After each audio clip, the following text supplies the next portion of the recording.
Chapter 1 of The Strange Case of Dr. Jekyll and Mr. Hyde. Narration read by Elizabeth Klett. Dr. Henry Jekyll, read by Beth Thomas. Mr. Edward Hyde, read by Beth Thomas. Mr. Utterson, read by Todd. Dr. Lanyon, read by Christine G. Poole, read by Rob Board. Mr. Infield, read by Larry Wilson. Mr. Guest, read by Jesse Yin. Inspector Newcomen, read by Alex Lane. The Maid, read by Marianne. Housekeeper, read by Sarah Swart. Newsboy, read by Lydia. Cook, read by Sarah Swart. Chapter 1 The Story of the Door.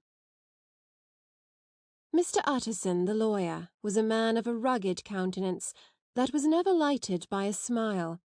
Cold, scanty, and embarrassed in discourse, backward in sentiment, lean, long, dusty, dreary, and yet somehow lovable. At friendly meetings, and when the wine was to his taste, something eminently human beaconed from his eye, something indeed which never found its way into his talk, but which spoke not only in these silent symbols of the after-dinner face, but more often and loudly in the acts of his life. He was austere with himself, drank gin when he was alone to mortify a taste for vintages, and though he enjoyed the theatre, had not crossed the doors of one for 20 years. But he had an approved tolerance for others, sometimes wondering, almost with envy, at the high pressure of spirits involved in their misdeeds, and in any extremity inclined to help rather than to reprove. I incline to Cain's heresy, he used to say quaintly. I let my brother go to the devil in his own way. In this character, it was frequently his fortune to be the last reputable acquaintance and the last good influence in the lives of down-going men. And to such as these, so long as they came about his chambers, he never marked a shade of change in his demeanour. No doubt the feat was easy to Mr. Utterson, for he was undemonstrative at the best, and even his friendship seemed to be founded in a similar catholicity of good nature. It is the mark of a modest man to accept his friendly circle ready-made from the hands of opportunity, and that was the lawyer's way. His friends were those of his own blood, or those whom he had known the longest. His affections, like ivy, were the growth of time. They implied no aptness in the object. Hence, no doubt, the bond that united him to Mr. Richard Enfield, his distant kinsman, the well-known man about town. It was a nut to crack for many, what these two could see in each other, or what subject they could find in common. It was reported by those who encountered them in their Sunday walks that they said nothing, looked singularly dull, and would hail with obvious relief the appearance of a friend. For all that, the two men put the greatest store by these excursions, counted them the chief jewel of each week, and not only set aside occasions of pleasure, but even resisted the calls of business, that they might enjoy them uninterrupted. It chanced on one of these rambles that their way led them down a by-street in a busy quarter of London. The street was small, and what is called quiet, but it drove a thriving trade on the weekdays.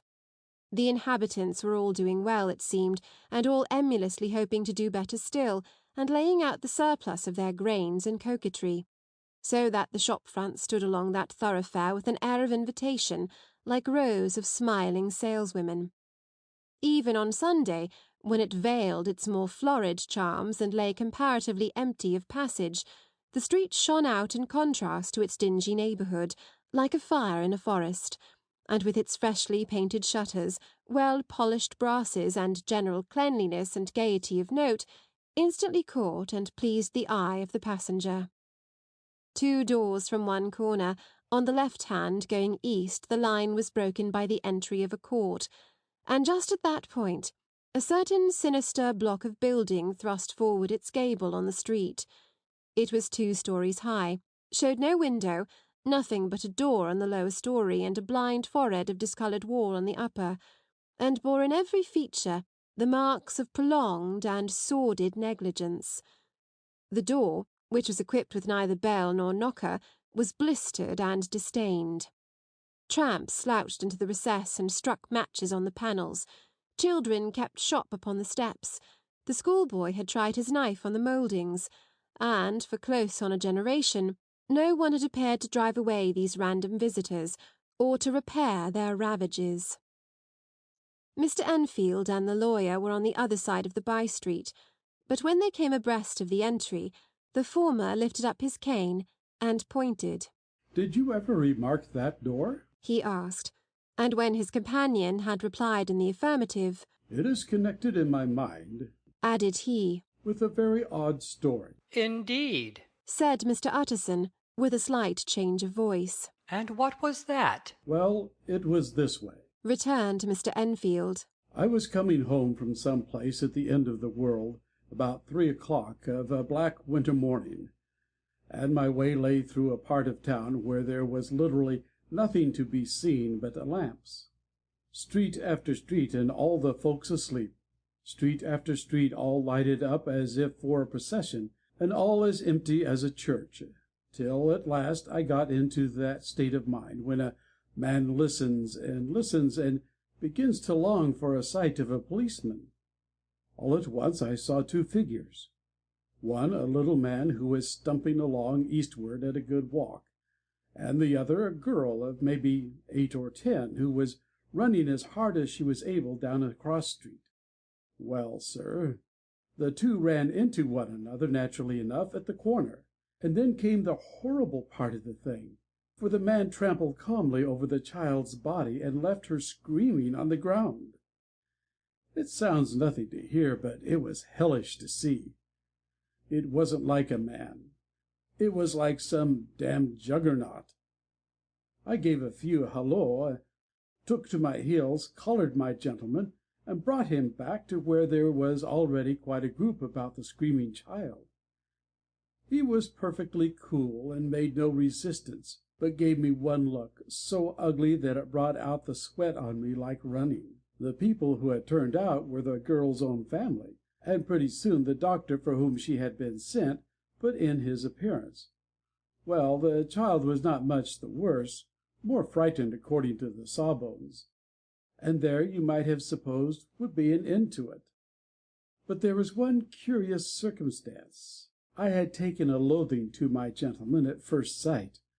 So had the child's family, which was only natural. But the doctor's case was what struck me.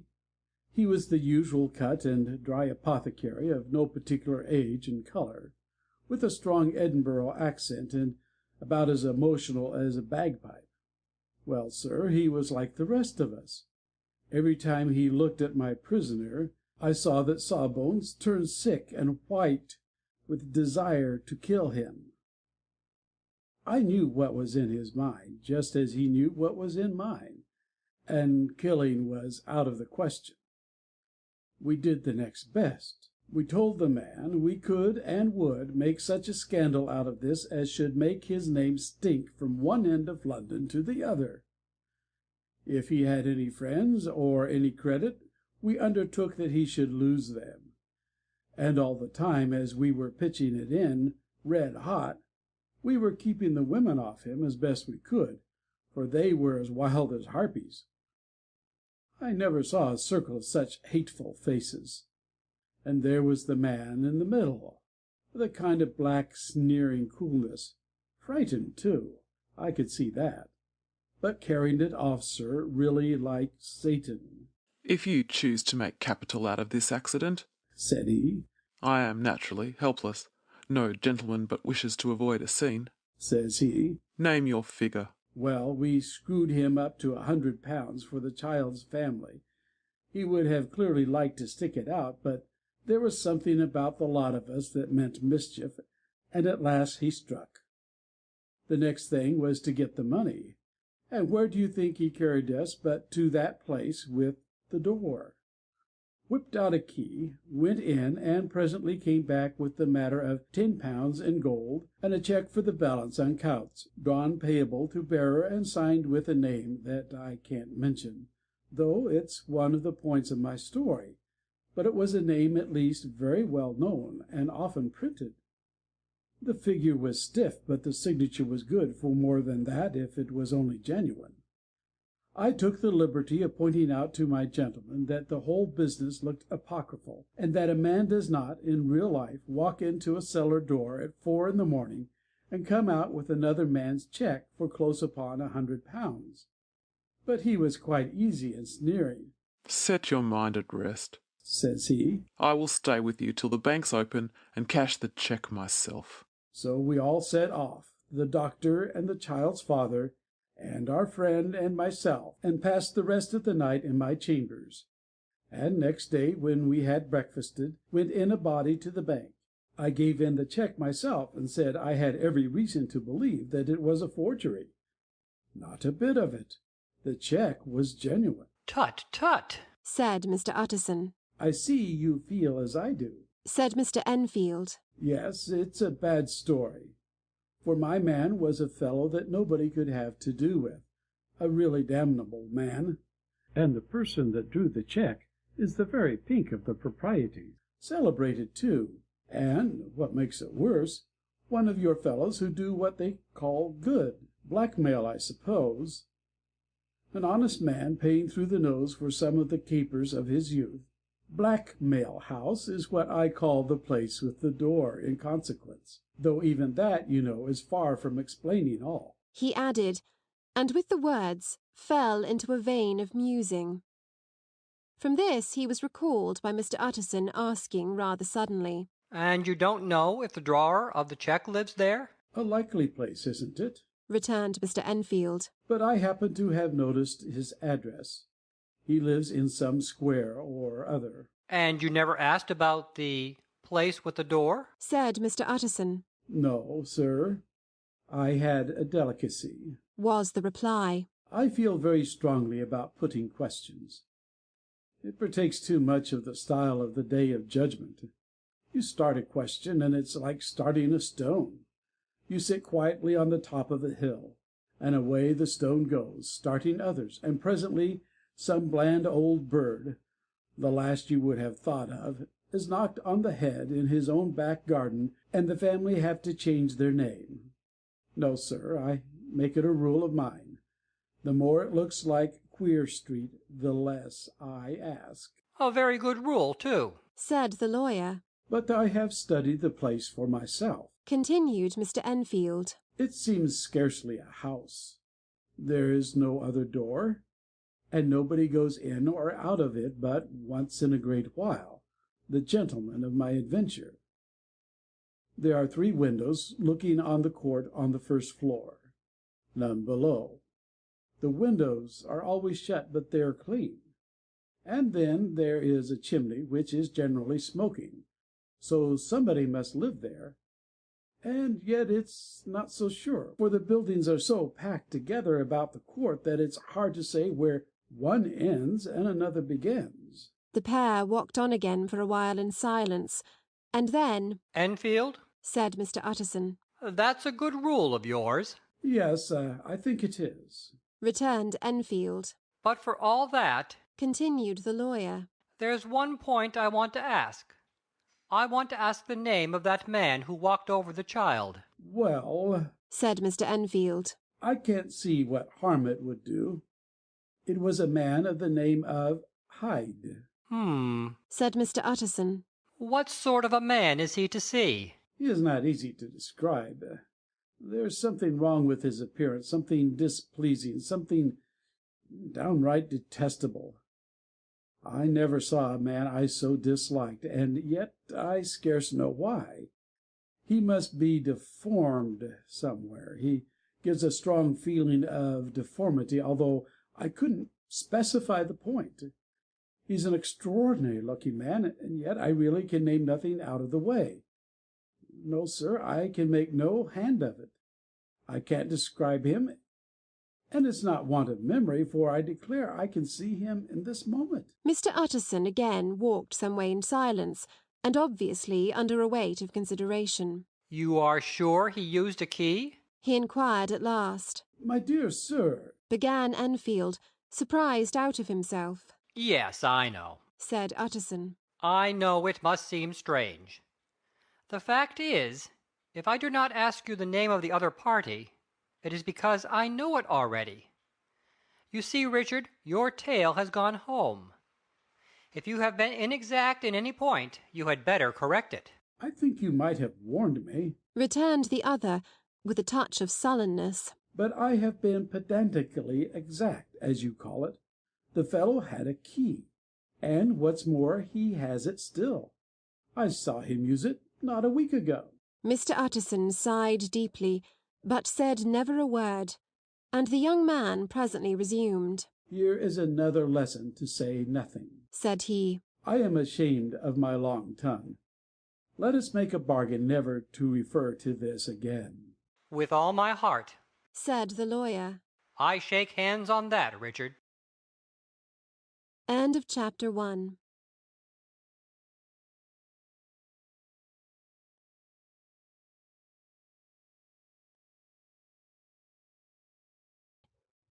Chapter 2.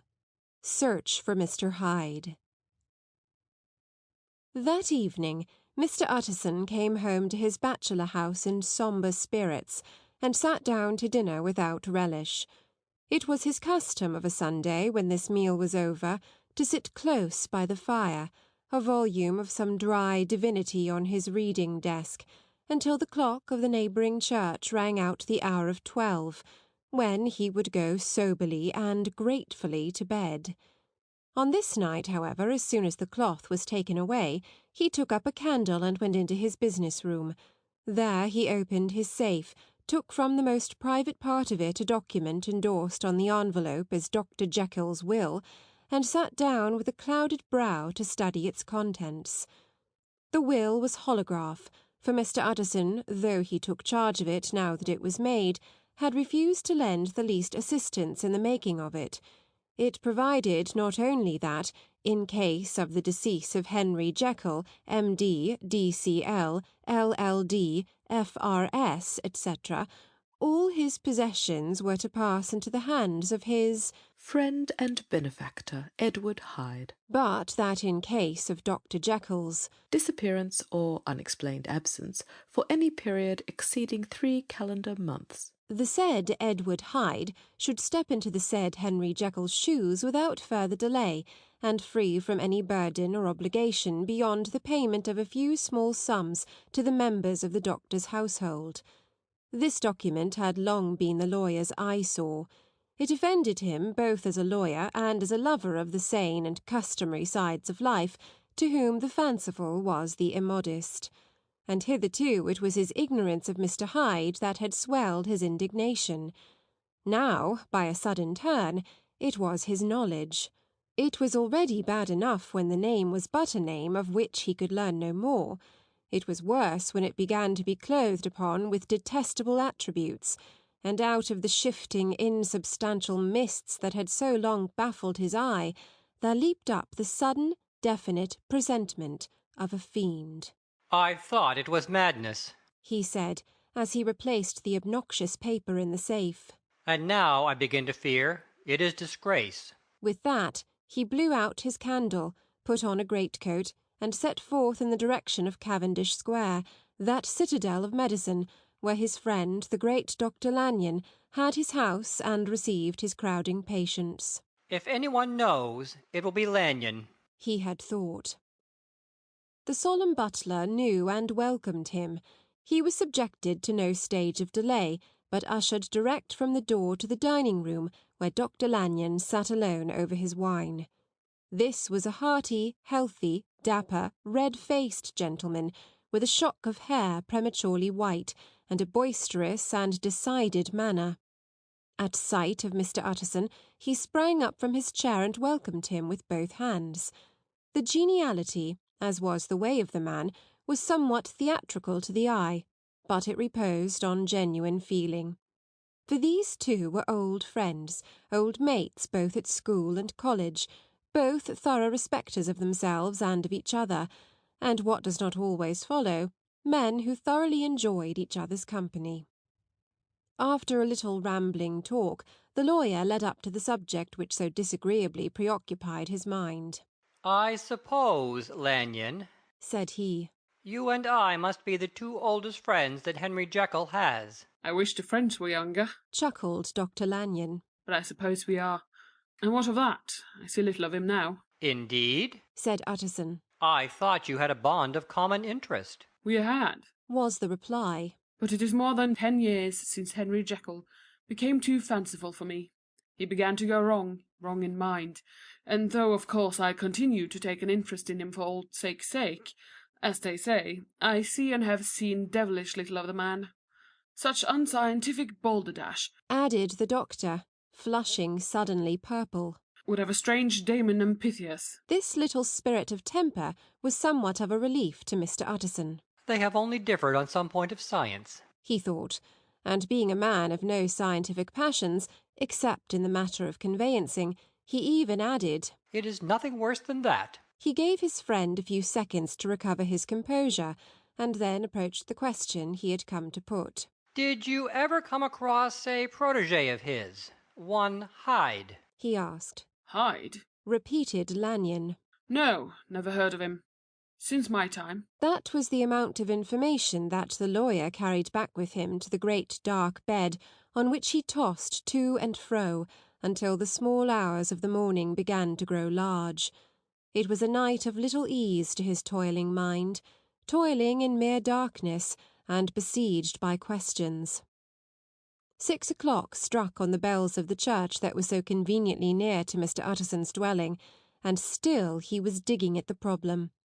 Hitherto it had touched him on the intellectual side alone, but now his imagination also was engaged, or rather enslaved, and as he lay and tossed in the gross darkness of the night and the curtained room, Mr. Enfield's tale went by before his mind in a scroll of lighted pictures.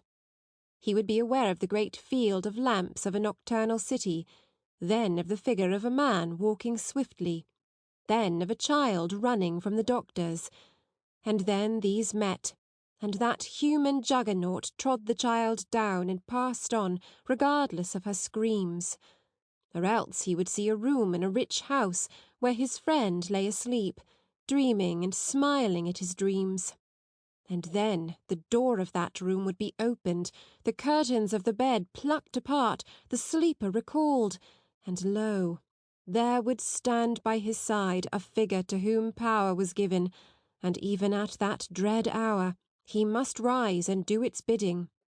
The figure in these two phases haunted the lawyer all night, and if at any time he dozed over, it was but to see it glide more stealthily through sleeping houses, or move the more swiftly and still the more swiftly, even to dizziness, through wider labyrinths of lamp-lighted city, and at every street corner crush a child and leave her screaming.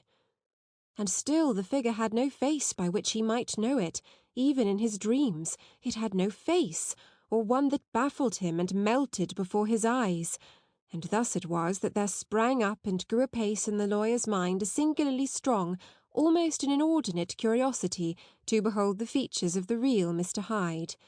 If he could but once set eyes on him, he thought the mystery would lighten, and perhaps roll altogether away, as was the habit of mysterious things when well examined. He might see a reason for his friend's strange preference, or bondage, call it which you please, and even for the startling clause of the will. At least it would be a face worth seeing, the face of a man who was without bowels of mercy, a face which had but to show itself to raise up, in the mind of the unimpressionable Enfield, a spirit of enduring hatred.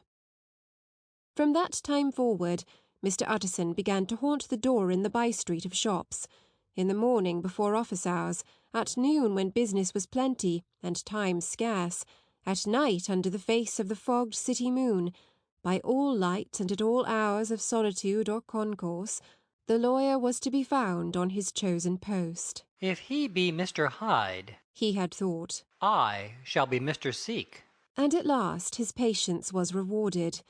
It was a fine dry night, frost in the air, the streets as clean as a ballroom floor, the lamps unshaken by any wind, drawing a regular pattern of light and shadow. By 10 o'clock, when the shops were closed, the by-street was very solitary, and in spite of the low growl of London from all round, very silent. Small sounds carried far. Domestic sounds out of the houses were clearly audible on either side of the roadway, and the rumour of the approach of any passenger preceded him by a long time. Mr. Utterson had been some minutes at his post when he was aware of an odd light footstep drawing near. In the course of his nightly patrols he had long grown accustomed to the quaint effect with which the footfalls of a single person, while he is still a great way off, suddenly spring out distinct from the vast hum and clatter of the city. Yet his attention had never before been so sharply and decisively arrested, and it was with a strong, superstitious prevision of success that he withdrew into the entry of the court. The steps drew swiftly nearer, and swelled out suddenly louder as they turned the end of the street. The lawyer, looking forth from the entry, could soon see what manner of man he had to deal with. He was small and very plainly dressed, and the look of him, even at that distance, went somehow strongly against the watcher's inclination. But he made straight for the door, crossing the roadway to save time, and as he came, he drew a key from his pocket, like one approaching home. Mr. Utterson stepped out and touched him on the shoulder as he passed. Mr. Hyde, I think. Mr. Hyde shrank back with a hissing intake of the breath. But his fear was only momentary, and though he did not look the lawyer in the face, he answered coolly enough. That is my name. What do you want? I see you are going in, returned the lawyer. I am an old friend of Dr. Jekyll's, Mr. Utterson of Gaunt Street. You must have heard of my name, and meeting you so conveniently, I thought you might admit me. You will not find Dr. Jekyll. He's from home, replied Mr. Hyde, blowing in the key. And then suddenly, but still without looking up. How did you know me? He asked. On your side, said Mr. Utterson. Will you do me a favour? With pleasure, replied the other. What shall it be? Will you let me see your face? Asked the lawyer. Mr. Hyde appeared to hesitate, and then, as if upon some sudden reflection, fronted about with an air of defiance, and the pair stared at each other pretty fixedly for a few seconds. Now I shall know you again, said Mr. Utterson. It may be useful. Yes, returned Mr. Hyde. It is as well we have met, and apropos you should have my address. And he gave a number of a street in Soho. Good God, thought Mr. Utterson. Can he, too, have been thinking of the will? But he kept his feelings to himself, and only grunted in acknowledgment of the address. And now, said the other. How did you know me? By description, was the reply. Whose description? We have common friends, said Mr. Utterson. Common friends? Echoed Mr. Hyde, a little hoarsely. Who are they? Jekyll, for instance, said the lawyer. He never told you, cried Mr. Hyde, with a flush of anger. I did not think you would have lied. Come, said Mr. Utterson. That is not fitting language. The other snarled aloud into a savage laugh, and the next moment, with extraordinary quickness, he had unlocked the door and disappeared into the house. The lawyer stood a while when Mr. Hyde had left him, the picture of disquietude. Then he began slowly to mount the street, pausing every step or two and putting his hand to his brow, like a man in mental perplexity. The problem he was thus debating as he walked was one of a class that is rarely solved. Mr. Hyde was pale and dwarfish. He gave an impression of deformity without any nameable malformation. He had a displeasing smile. He had borne himself to the lawyer with a sort of murderous mixture of timidity and boldness, and he spoke with a husky, whispering and somewhat broken voice. All these were points against him, but not all of these together could explain the hitherto unknown disgust, loathing, and fear with which Mr. Utterson regarded him. There must be something else, said the perplexed gentleman. There is something more, if I could find a name for it. God bless me, the man seems hardly human. Something troglodyte, shall we say? Or can it be the old story of Dr. Fell? Or is it the mere radiance of a foul soul that thus transpires through and transfigures its clay continent? The last, I think, for, oh my poor old Harry Jekyll, If I ever read Satan's signature upon a face, it is on that of your new friend. Round the corner from the by-street there was a square of ancient handsome houses, now for the most part decayed from their high estate, and let in flats and chambers to all sorts and conditions of men, map engravers, architects, shady lawyers, and the agents of obscure enterprises. One house, however, second from the corner, was still occupied entire, and at the door of this, which wore a great air of wealth and comfort, though it was now plunged in darkness except for the fanlight, Mr. Utterson stopped and knocked. A well-dressed, elderly servant opened the door. "Is Dr. Jekyll at home, Poole?" asked the lawyer. "I will see, Mr. Utterson," said Poole, admitting the visitor as he spoke into a large, low-roofed, comfortable hall, paved with flags, warmed, after the fashion of a country house, by a bright open fire, and furnished with costly cabinets of oak. "Will you wait here by the fire, sir, or shall I give you a light in the dining room?" "Here, thank you," said the lawyer, and he drew near and leaned on the tall fender. This hall, in which he was now left alone, was a pet fancy of his friend the doctor's, and Utterson himself was wont to speak of it as the pleasantest room in London. But to-night there was a shudder in his blood. The face of Hyde sat heavy on his memory.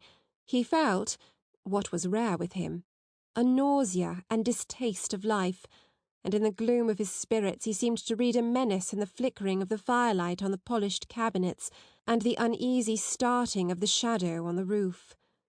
He was ashamed of his relief when Poole presently returned to announce that Dr. Jekyll was gone out. "I saw Mr. Hyde go in by the old dissecting room, Poole," he said. "Is that right, when Dr. Jekyll is from home?" "Quite right, Mr. Utterson, sir," replied the servant. "Mr. Hyde has a key." "Your master seems to repose a great deal of trust in that young man, Poole," resumed the other musingly. "Yes, sir, he does indeed," said Poole. "We have all orders to obey him." "I do not think I ever met Mr. Hyde," asked Utterson. "Oh dear, no, sir. He never dines here," replied the butler. "Indeed, we see very little of him on this side of the house. He mostly comes and goes by the laboratory." "Well, good night, Poole." "Good night, Mr. Utterson." And the lawyer set out homeward with a very heavy heart. Poor Harry Jekyll, he thought. My mind misgives me he is in deep waters. He was wild when he was young, a long while ago to be sure, but in the law of God there is no statute of limitations. Ah, it must be that, the ghost of some old sin, the cancer of some concealed disgrace, punishment coming, pede cloado, years after memory has forgotten and self-love condoned the fault. And the lawyer, scared by the thought, brooded a while on his own past, groping in all the corners of memory, lest by chance some jack-in-the-box of an old iniquity should leap to light there. His past was fairly blameless. Few men could read the rolls of their life with less apprehension. Yet he was humbled to the dust by the many ill things he had done, and raised up again into a sober and fearful gratitude by the many he had come so near to doing yet avoided. And then, by a return on his former subject, he conceived a spark of hope. This Master Hyde, if he were studied, thought he, must have secrets of his own. Black secrets by the look of him, secrets compared to which poor Jekyll's worst would be like sunshine. Things cannot continue as they are. It turns me cold to think of this creature stealing like a thief to Harry's bedside. Poor Harry, what awakening! And the danger of it, for if this Hyde suspects the existence of the will, he may grow impatient to inherit. Aye, I must put my shoulders to the wheel, if Jekyll will but let me. He added, if Jekyll will only let me. For once more he saw before his mind's eye, as clear as transparency, the strange clauses of the will. End of Chapter 2. Chapter 3. Dr. Jekyll was quite at ease. A fortnight later, by excellent good fortune, the doctor gave one of his pleasant dinners to some 5 or 6 old cronies, all intelligent, reputable men, and all judges of good wine, and Mr. Utterson so contrived that he remained behind after the others had departed. This was no new arrangement, but a thing that had befallen many scores of times. Where Utterson was liked, he was liked well. Hosts loved to detain the dry lawyer when the light-hearted and loose-tongued had already their foot on the threshold.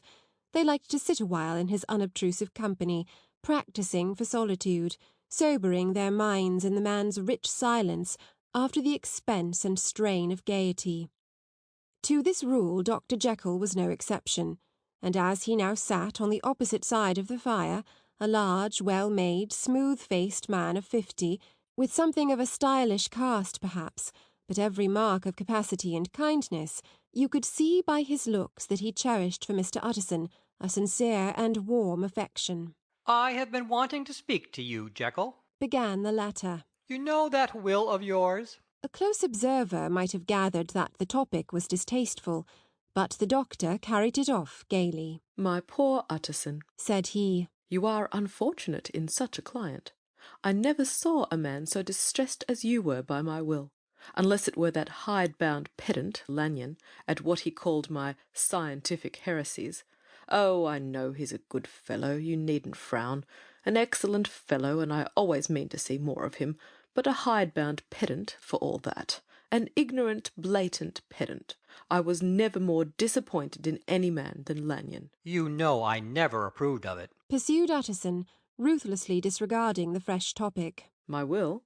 Yes, certainly, I know that," said the doctor, a trifle sharply. "You have told me so." "Well, I tell you so again," continued the lawyer. "I have been learning something of young Hyde." The large, handsome face of Dr. Jekyll grew pale to the very lips, and there came a blackness about his eyes. "I do not care to hear more," said he. "This is a matter I thought we had agreed to drop." "What I heard was abominable," said Utterson. "It can make no change. You do not understand my position," returned the doctor, with a certain incoherency of manner. "I am painfully situated, Utterson.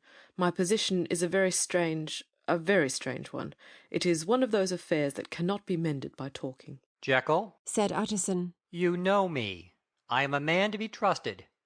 Make a clean breast of this in confidence, and I make no doubt I can get you out of it." "My good Utterson," said the doctor, "this is very good of you. This is downright good of you, and I cannot find words to thank you in. I believe you fully. I would trust you before any man alive, aye, before myself, if I could make the choice. But, indeed, it isn't what you fancy. It is not as bad as that. And just to put your good heart at rest, I will tell you one thing. The moment I choose, I can be rid of Mr. Hyde. I give you my hand upon that, and I thank you again and again. And I will add just one little word, Utterson, that I'm sure you'll take in good part. This is a private matter, and I beg of you to let it sleep." Utterson reflected a little, looking in the fire. "I have no doubt you are perfectly right," he said at last, getting to his feet. "Well, but since we have touched upon this business, and for the last time, I hope," continued the doctor, "there is one point I should like you to understand. I have really a very great interest in poor Hyde. I know you have seen him, he told me so, and I fear he was rude, but I do sincerely take a very great interest in that young man. And if I am taken away, Utterson, I wish you to promise me that you will bear with him and get his rights for him.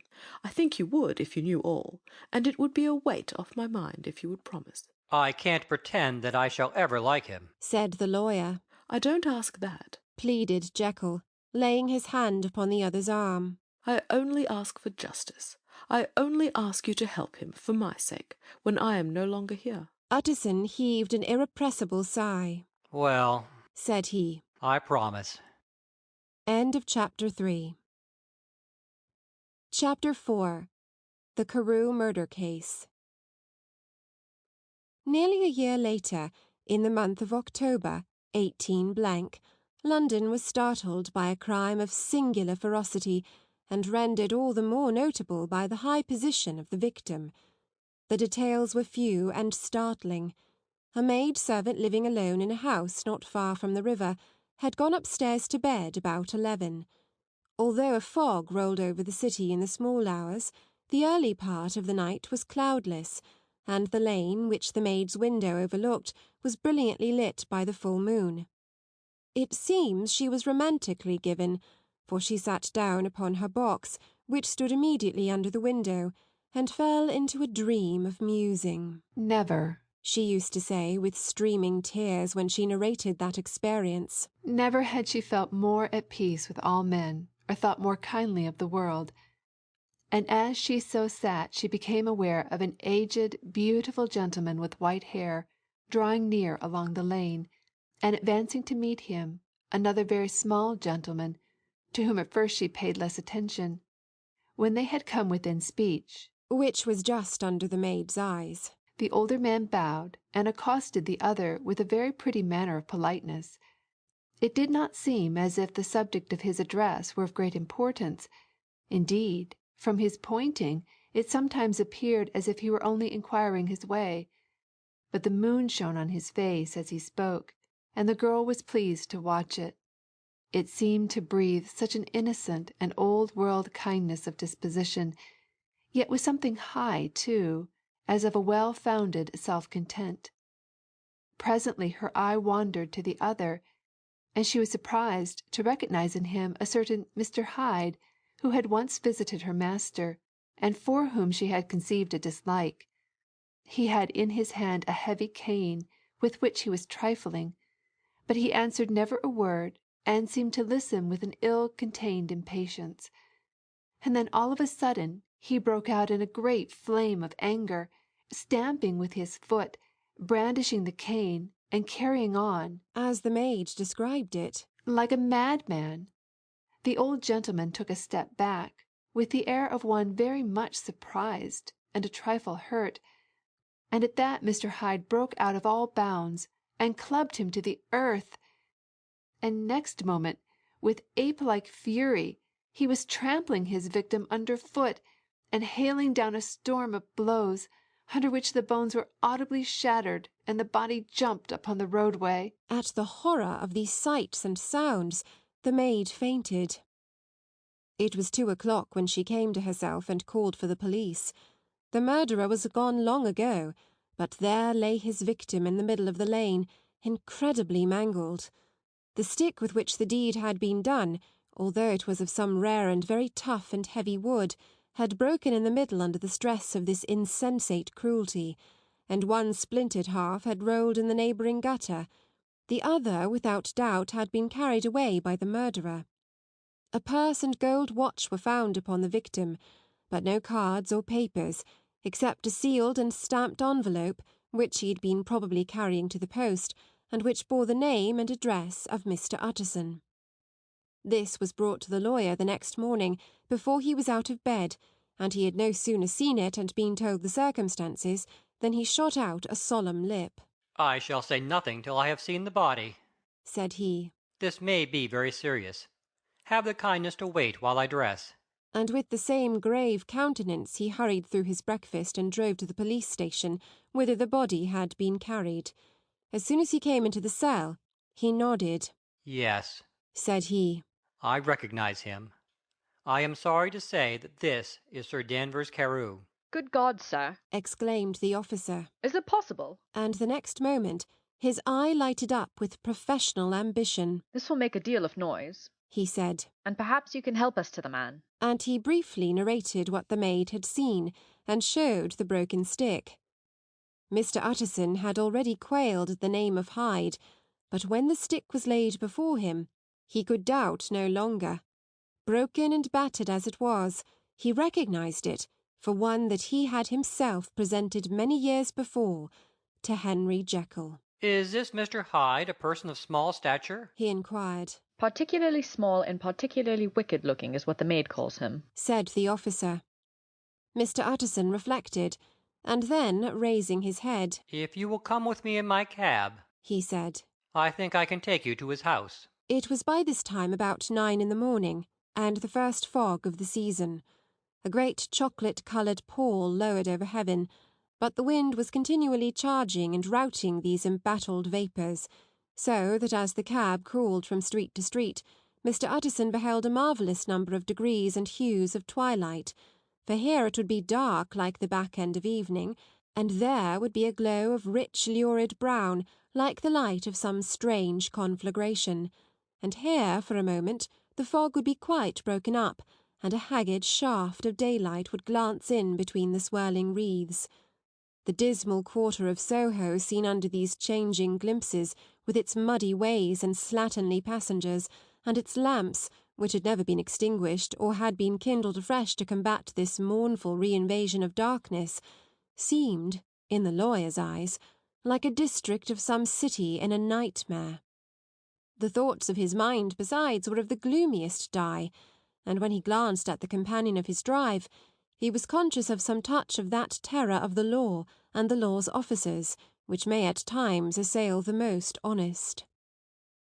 As the cab drew up before the address indicated, the fog lifted a little and showed him a dingy street, a gin palace, a low French eating-house, a shop for the retail of penny numbers and twopenny salads, many ragged children huddled in the doorways, and many women of many different nationalities passing out, key in hand, to have a morning glass.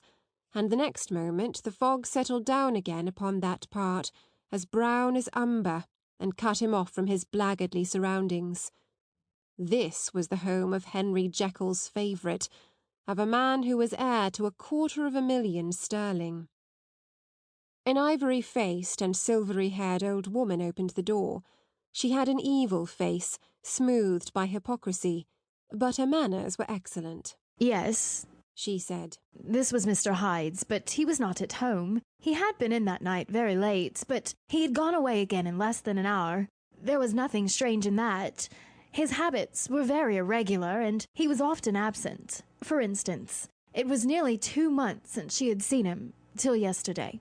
Very well, then. We wish to see his rooms, said the lawyer, and when the woman began to declare it was impossible, I had better tell you who this person is, he added. This is Inspector Newcomen of Scotland Yard. A flash of odious joy appeared upon the woman's face. Ah, said she. He is in trouble.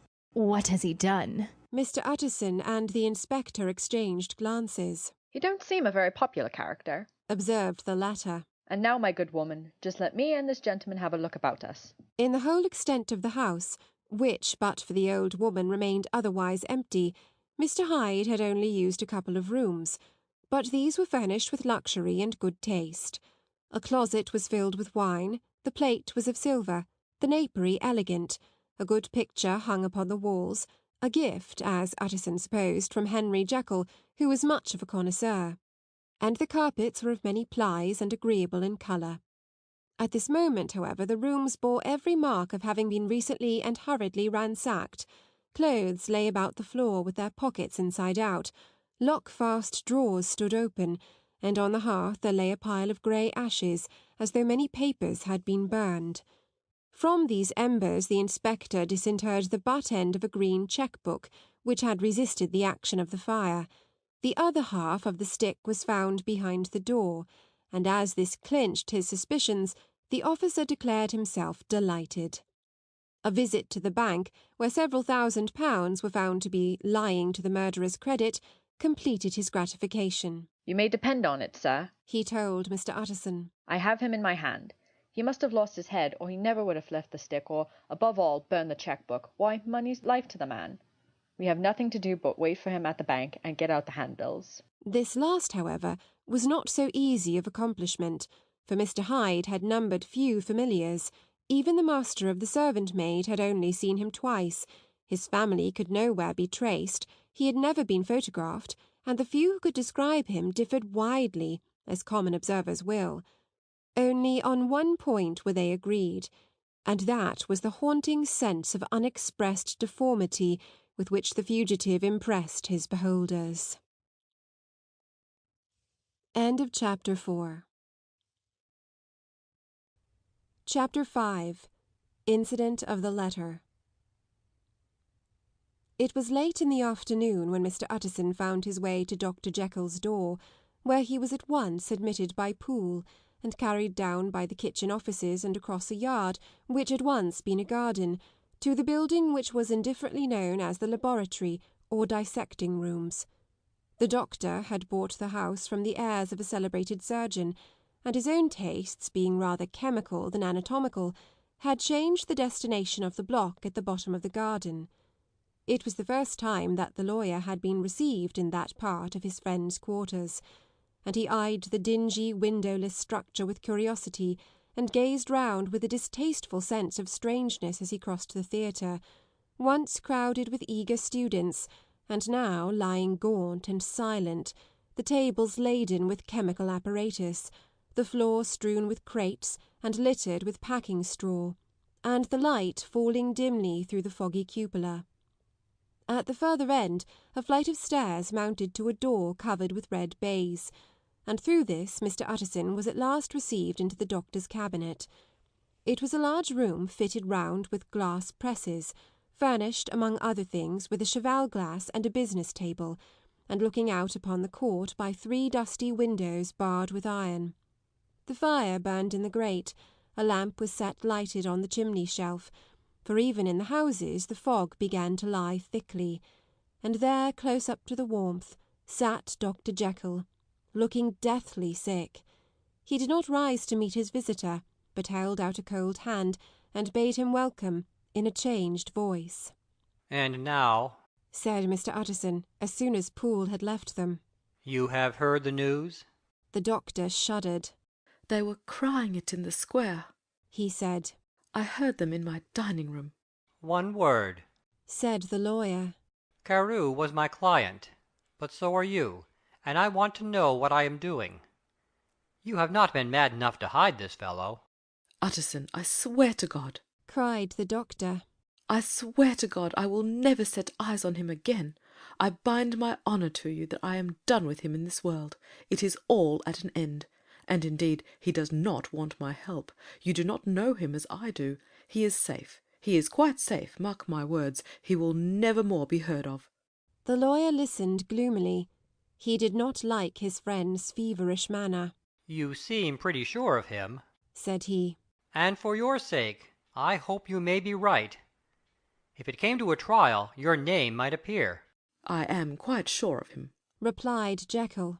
I have grounds for certainty that I cannot share with anyone, but there is one thing on which you may advise me. I have received a letter, and I am at a loss whether I should show it to the police. I should like to leave it in your hands, Utterson. You would judge wisely, I am sure. I have so great a trust in you." "You fear, I suppose, that it might lead to his detection?" asked the lawyer. "No," said the other. "I cannot say that I care what becomes of Hyde. I am quite done with him. I was thinking of my own character, which this hateful business has rather exposed." Utterson ruminated a while. He was surprised at his friend's selfishness, and yet relieved by it. "Well," said he at last, "let me see the letter." The letter was written in an odd upright hand, and signed Edward Hyde, and it signified, briefly enough, that the writer's benefactor, Dr. Jekyll, whom he had long so unworthily repaid for 1,000 generosities, need labour under no alarm for his safety, as he had means of escape on which he placed a sure dependence. The lawyer liked this letter well enough. It put a better colour on the intimacy than he had looked for, and he blamed himself for some of his past suspicions. "Have you the envelope?" he asked. "I burned it," replied Jekyll, "before I thought what I was about. But it bore no postmark. The note was handed in." "Shall I keep this and sleep upon it?" asked Utterson. "I wish you to judge for me entirely," was the reply. "I have lost confidence in myself." "Well, I shall consider," returned the lawyer. "And now one word more. It was Hyde who dictated the terms of your will about that disappearance?" The doctor seemed seized with a qualm of faintness. He shut his mouth tight and nodded. "I knew it," said Utterson. "He meant to murder you. You had a fine escape." "I have had what is far more to the purpose," returned the doctor solemnly. "I have had a lesson. Oh God, Utterson, what a lesson I have had." And he covered his face for a moment with his hands. On his way out the lawyer stopped and had a word or two with Poole. "By the by," said he, "there was a letter handed in to-day. What was the messenger like?" But Poole was positive. Nothing had come except by post, and only circulars by that. This news sent off the visitor with his fears renewed. Plainly the letter had come by the laboratory door. Possibly, indeed, it had been written in the cabinet, and if that were so, it must be differently judged and handled with the more caution. The newsboys, as he went, were crying themselves hoarse along the footways. Special edition, shock and murder of an MP. That was the funeral oration of one friend and client, and he could not help a certain apprehension lest the good name of another should be sucked down in the eddy of the scandal. It was at least a ticklish decision that he had to make, and self-reliant as he was by habit, he began to cherish a longing for advice. It was not to be had directly, but perhaps, he thought, it might be fished for. Presently after he sat on one side of his own hearth, with Mr. Guest, his head clerk, upon the other, and midway between, at a nicely calculated distance from the fire, a bottle of a particular old wine that had long dwelt unsunned in the foundations of his house. The fog still slept on the wing above the drowned city, where the lamps glimmered like carbuncles, and through the muffle and smother of these fallen clouds the procession of the town's life was still rolling in through the great arteries with a sound as of a mighty wind. But the room was gay with firelight. In the bottle the acids were long ago resolved. The imperial dye had softened with time, as the colour grows richer in stained windows, and the glow of hot autumn afternoons on hillside vineyards was ready to be set free and disperse the fogs of London. Insensibly, the lawyer melted. There was no man from whom he kept fewer secrets than Mr. Guest, and he was not always sure that he kept as many as he meant. Guest had often been on business to the doctor's. He knew Poole. He could scarce have failed to hear of Mr. Hyde's familiarity about the house. He might draw conclusions. Was it not as well, then, that he should see a letter which put that mystery to right? And above all, since Guest, being a great student and critic of handwriting, would consider the step natural and obliging. The clerk, besides, was a man of counsel. He could scarce read so strange a document without dropping a remark, and by that remark Mr. Utterson might shape his future course. This is a sad business about Sir Danvers, he said. Yes, sir, indeed. It has elicited a great deal of public feeling, returned Guest. The man, of course, was mad. I should like to hear your views on that, replied Utterson. I have a document here in his handwriting. It is between ourselves, for I scarce know what to do about it. It is an ugly business at the best.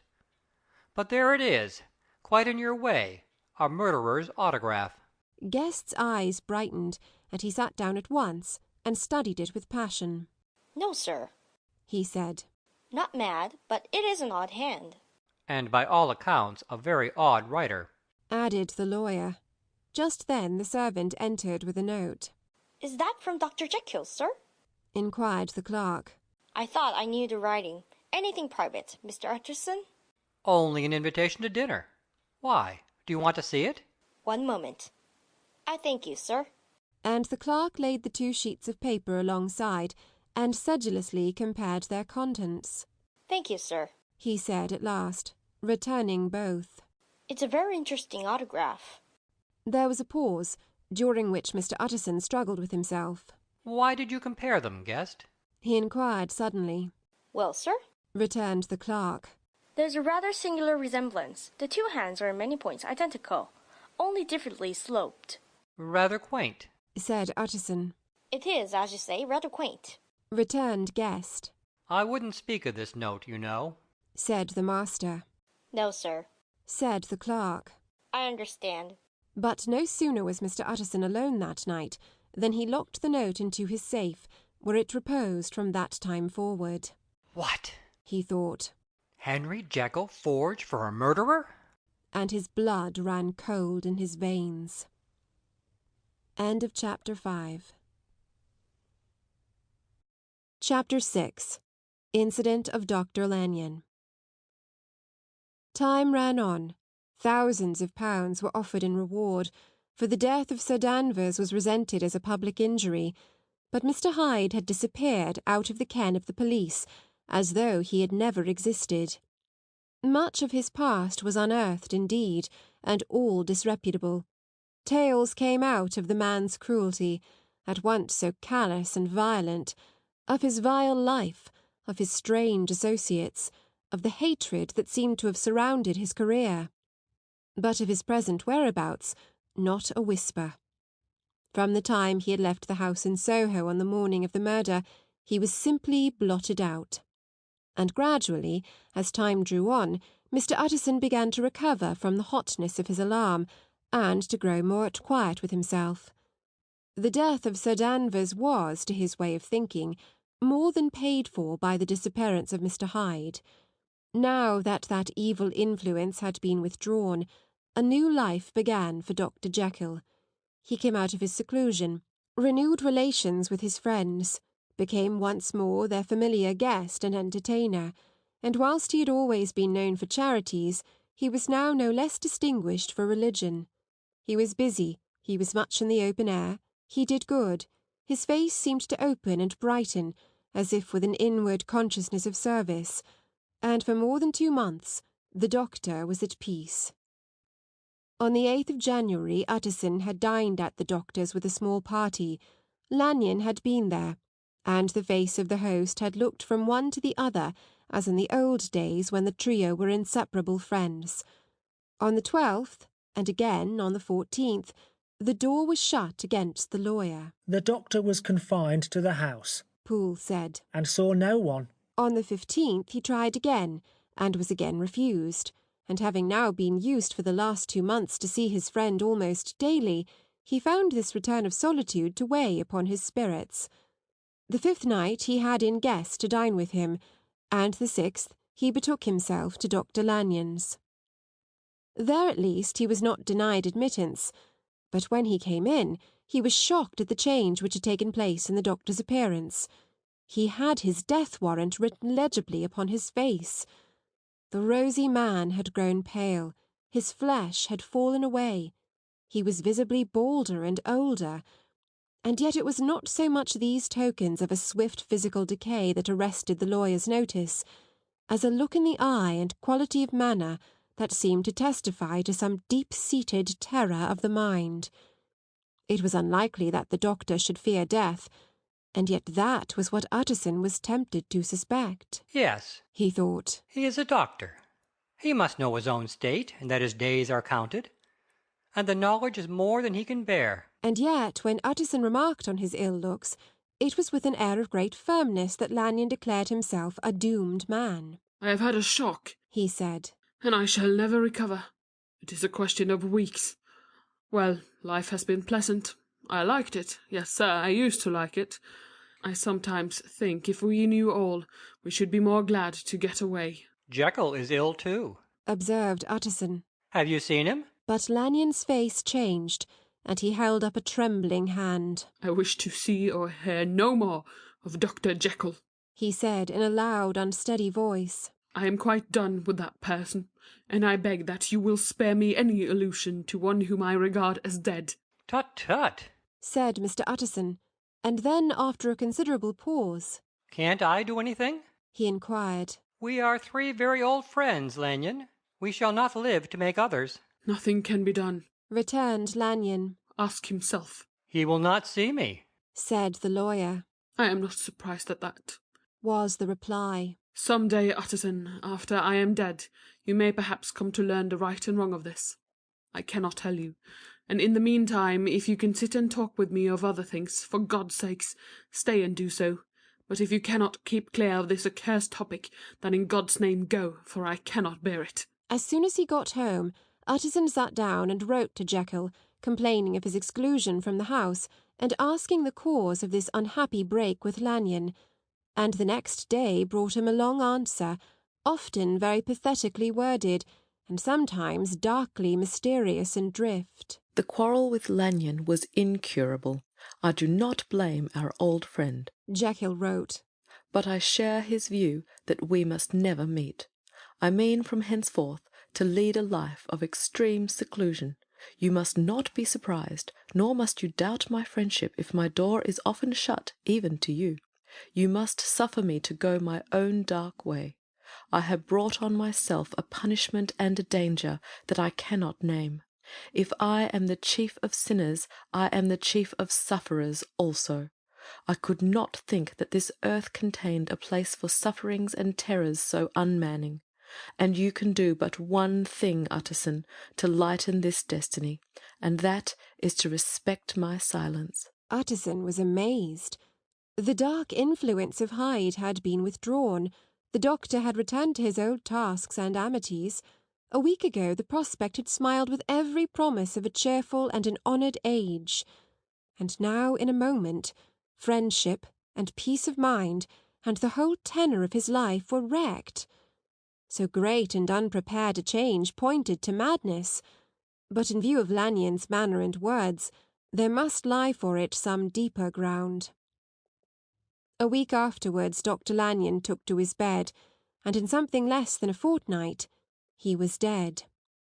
The night after the funeral, at which he had been sadly affected, Utterson locked the door of his business room, and sitting there by the light of a melancholy candle, drew out and set before him an envelope, addressed by the hand, and sealed with the seal of his dead friend. Private, for the hands of J. G. Utterson alone, and in case of his predecease, to be destroyed unread. So it was emphatically superscribed, and the lawyer dreaded to behold the contents. I have buried one friend today, he thought. What if this should cost me another? And then he condemned the fear as a disloyalty and broke the seal. Within there was another enclosure, likewise sealed, and marked upon the cover as Not to be opened till the death or disappearance of Dr. Henry Jekyll. Utterson could not trust his eyes. Yes, it was disappearance. Here again, as in the mad will which he had long ago restored to its author, here again were the idea of disappearance and the name of Henry Jekyll bracketed. But in the will, that idea had sprung from the sinister suggestion of the man Hyde. It was set there with a purpose all too plain and horrible. Written by the hand of Lanyon, what should it mean? A great curiosity came on the trustee to disregard the prohibition and dive at once to the bottom of these mysteries. But professional honour and faith to his dead friend were stringent obligations, and the packet slept in the inmost corner of his private safe. It is one thing to mortify curiosity, another to conquer it, and it may be doubted if, from that day forth, Utterson desired the society of his surviving friend with the same eagerness. He thought of him kindly, but his thoughts were disquieted and fearful. He went to call, indeed, but he was perhaps relieved to be denied admittance. Perhaps in his heart he preferred to speak with Poole upon the doorstep, and surrounded by the air and sounds of the open city, rather than to be admitted into that house of voluntary bondage, and to sit and speak with its inscrutable recluse. Poole had indeed no very pleasant news to communicate. The doctor, it appeared, now more than ever confined himself to the cabinet over the laboratory, where he would sometimes even sleep. He was out of spirits, he had grown very silent, he did not read. It seemed as if he had something on his mind. Utterson became so used to the unvarying character of these reports that he fell off little by little in the frequency of his visits. End of Chapter 6. Chapter 7. Incident at the Window. It chanced on Sunday, when Mr. Utterson was on his usual walk with Mr. Enfield, that their way lay once again through the by-street, and that when they came in front of the door, both stopped to gaze on it. "Well," said Enfield, "that's the story at an end at least. We shall never see more of Mr. Hyde." I hope not, said Utterson. Did I ever tell you that I once saw him, and shared your feeling of repulsion? It was impossible to do one without the other, returned Enfield. "And, by the way, what an ass you must have thought me, not to know that this was a back way to Dr. Jekyll's. It was partly your own fault that I found it out, even when I did." So you found it out, did you? said Utterson.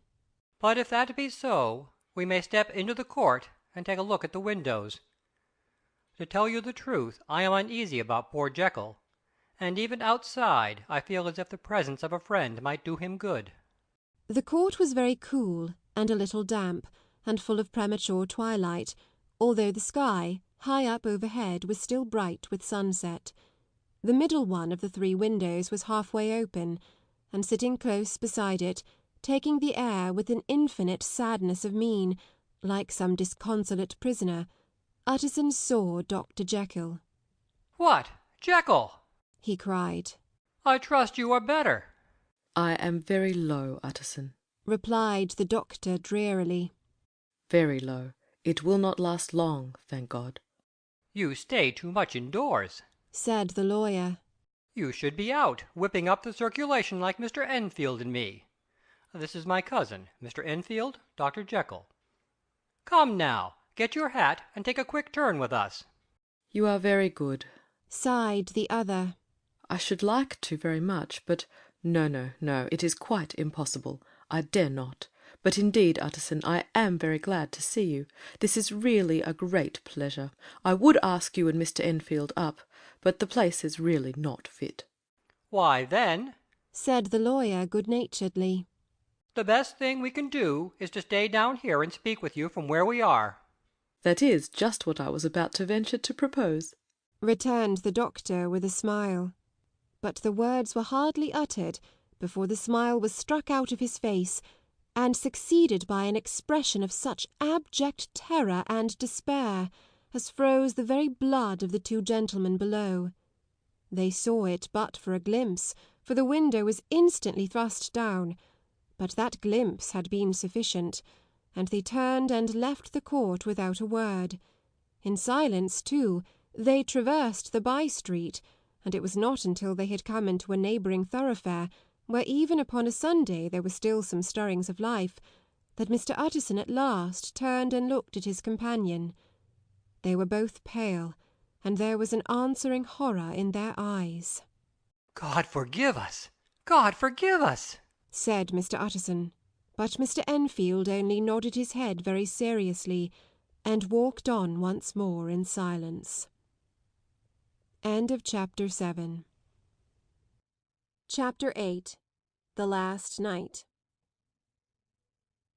Mr. Utterson was sitting by his fireside one evening after dinner, when he was surprised to receive a visit from Poole. "Bless me, Poole, what brings you here?" he cried, and then, taking a second look at him, "What ails you?" he added. "Is the doctor ill?" "Mr. Utterson," said the man, "there is something wrong." "Take a seat, and here is a glass of wine for you," said the lawyer. "Now, take your time, and tell me plainly what you want." "You know the doctor's ways, sir," replied Poole. "and how he shuts himself up. Well, he's shut up again in the cabinet, and I don't like it, sir. I wish I may die if I like it. Mr. Utterson, sir, I'm afraid." "Now, my good man," said the lawyer, "be explicit. What are you afraid of?" "I've been afraid for about a week," returned Poole, doggedly disregarding the question. "and I can bear it no more." The man's appearance amply bore out his words. His manner was altered for the worse, and except for the moment when he had first announced his terror, he had not once looked the lawyer in the face.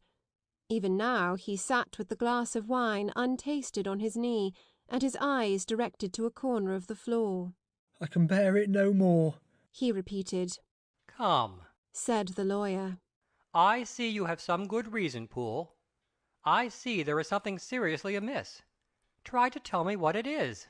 "I think there's been foul play," said Poole hoarsely. "Foul play!" cried the lawyer, a good deal frightened, and rather inclined to be irritated in consequence. "What foul play? What does the man mean?" "I daren't say, sir," was the answer. "But will you come along with me and see for yourself?" Mr. Utterson's only answer was to rise and get his hat and greatcoat, but he observed with wonder the greatness of the relief that appeared upon the butler's face, and perhaps with no less, that the wine was still untasted when he set it down to follow. It was a wild, cold, seasonable night of March, with a pale moon, lying on her back, as though the wind had tilted her, and flying wrack of the most diaphanous and lawny texture. The wind made talking difficult, and flecked the blood into the face. It seemed to have swept the streets unusually bare of passengers, besides, for Mr. Utterson thought he had never seen that part of London so deserted. He could have wished it otherwise. Never in his life had he been conscious of so sharp a wish to see and touch his fellow creatures, for struggle as he might, there was borne in upon his mind a crushing anticipation of calamity. The square, when they got there, was full of wind and dust, and the thin trees in the garden were lashing themselves along the railing. Poole, who had kept all the way a pace or two ahead, now pulled up in the middle of the pavement, and in spite of the biting weather, took off his hat and mopped his brow with a red pocket-handkerchief. But for all the hurry of his coming, these were not the dews of exertion that he wiped away, but the moisture of some strangling anguish, for his face was white, and his voice, when he spoke, was harsh and broken. "Well, sir," he said, "here we are, and God grant there be nothing wrong." Amen, Poole, said the lawyer. Thereupon the servant knocked in a very guarded manner. The door was opened on the chain, and a voice asked from within, "Is that you, Poole?" "It's all right," said Poole.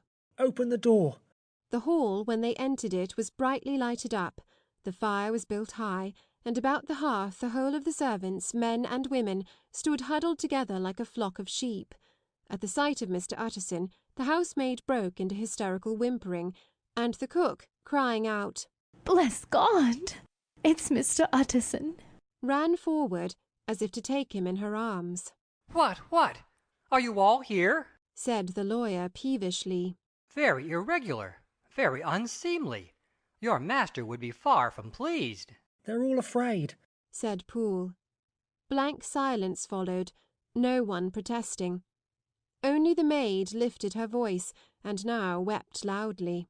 "Hold your tongue," Poole said to her, with a ferocity of accent that testified to his own jangled nerves, and indeed, when the girl had so suddenly raised the note of her lamentation, they had all started and turned towards the inner door with faces of dreadful expectation. "And now," continued the butler, addressing the knife-boy, "reach me a candle and we'll get this through hands at once." And then he begged Mr. Utterson to follow him, and led the way to the back garden. "Now, sir," said he, "you come as gently as you can. I want you to hear, and I don't want you to be heard. And see here, sir, if by any chance he was to ask you in, don't go." Mr. Utterson's nerves, at this unlooked-for termination, gave a jerk that nearly threw him from his balance, but he recollected his courage, and followed the butler into the laboratory building through the surgical theatre, with its lumber of crates and bottles, to the foot of the stair. Here Poole motioned him to stand on one side and listen, while he himself, setting down the candle and making a great and obvious call on his resolution, mounted the steps and knocked with a somewhat uncertain hand on the red baize of the cabinet door. "Mr. Utterson, sir, asking to see you," he called, and even as he did so, once more violently signed to the lawyer to give ear. A voice answered from within. "Tell him I cannot see anyone," it said complainingly. "Thank you, sir," said Poole, with a note of something like triumph in his voice, and taking up his candle, he led Mr. Utterson back across the yard and into the great kitchen, where the fire was out and the beetles were leaping on the floor. "Sir," he said, looking Mr. Utterson in the eyes. "Was that my master's voice?" It seems much changed, replied the lawyer, very pale, but giving look for look. "Changed? Well, yes, I think so," said the butler. "Have I been 20 years in this man's house to be deceived about his voice? No, sir, master's made away with. He was made away with 8 days ago, when we heard him cry out upon the name of God. And who's in there instead of him, and why it stays there, is a thing that cries to heaven, Mr. Utterson." This is a very strange tale, Poole. This is rather a wild tale, my man, said Mr. Utterson, biting his finger. Suppose it were as you suppose. Supposing Dr. Jekyll to have been, well, murdered, what could induce the murderer to stay? That won't hold water. It doesn't commend itself to reason. Well, Mr. Utterson, you are a hard man to satisfy, but I'll do it yet, said Poole. All this last week, you must know, him, or it, whatever it is that lives in that cabinet, has been crying away day and night for some sort of medicine, and cannot get it to his mind. It was sometimes his way, the master's that is, to write his orders on a sheet of paper and throw it on the stair. We've had nothing else this week back, nothing but papers, and a closed door, and the very meals left there to be smuggled in when nobody was looking. Well, sir, every day, aye, and twice and thrice in the same day, there have been orders and complaints, and I have been sent flying to all the wholesale chemists in town. Every time I brought the stuff back, there would be another paper telling me to return it because it was not pure, and another order to a different firm. This drug is wanted bitter bad, sir, whatever for. Have you any of these papers? Asked Mr. Utterson. Poole felt in his pocket and handed out a crumpled note, which the lawyer, bending nearer to the candle, carefully examined. Its contents ran thus. Dr. Jekyll presents his compliments to Messieurs Moore. He assures them that their last sample is impure and quite useless for his present purpose. In the year 18... Dr. J. purchased a somewhat large quantity from Messieurs M. He now begs them to search with most sedulous care, and should any of the same quality be left, forward it to him at once. Expense is no consideration. The importance of this to Dr. J. can hardly be exaggerated. So far the letter had run composedly enough, but here, with a sudden splutter of the pen, the writer's emotion had broken loose. For God's sake, he added, find me some of the old. This is a strange note, said Mr. Utterson, and then sharply, How do you come to have it open? The man at Moore's was main angry, sir, and he threw it back to me like so much dirt, returned Poole. This is unquestionably the doctor's hand, do you know? Resumed the lawyer. I thought it looked like it, said the servant rather sulkily, and then with another voice. But what matters hand of right? He said. I've seen him. Seen him? Repeated Mr. Utterson. Well? That's it, said Poole. It was this way. I came suddenly to the theatre from the garden.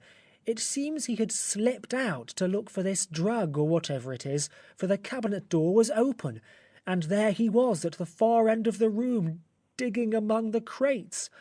He looked up when I came in, gave a kind of cry, and whipped upstairs into the cabinet. It was but for 1 minute that I saw him, but the hair stood upon my head like quills. Sir, if that was my master, why had he a mask upon his face? And if it was my master, why did he cry out like a rat and run from me? I have served him long enough. And then...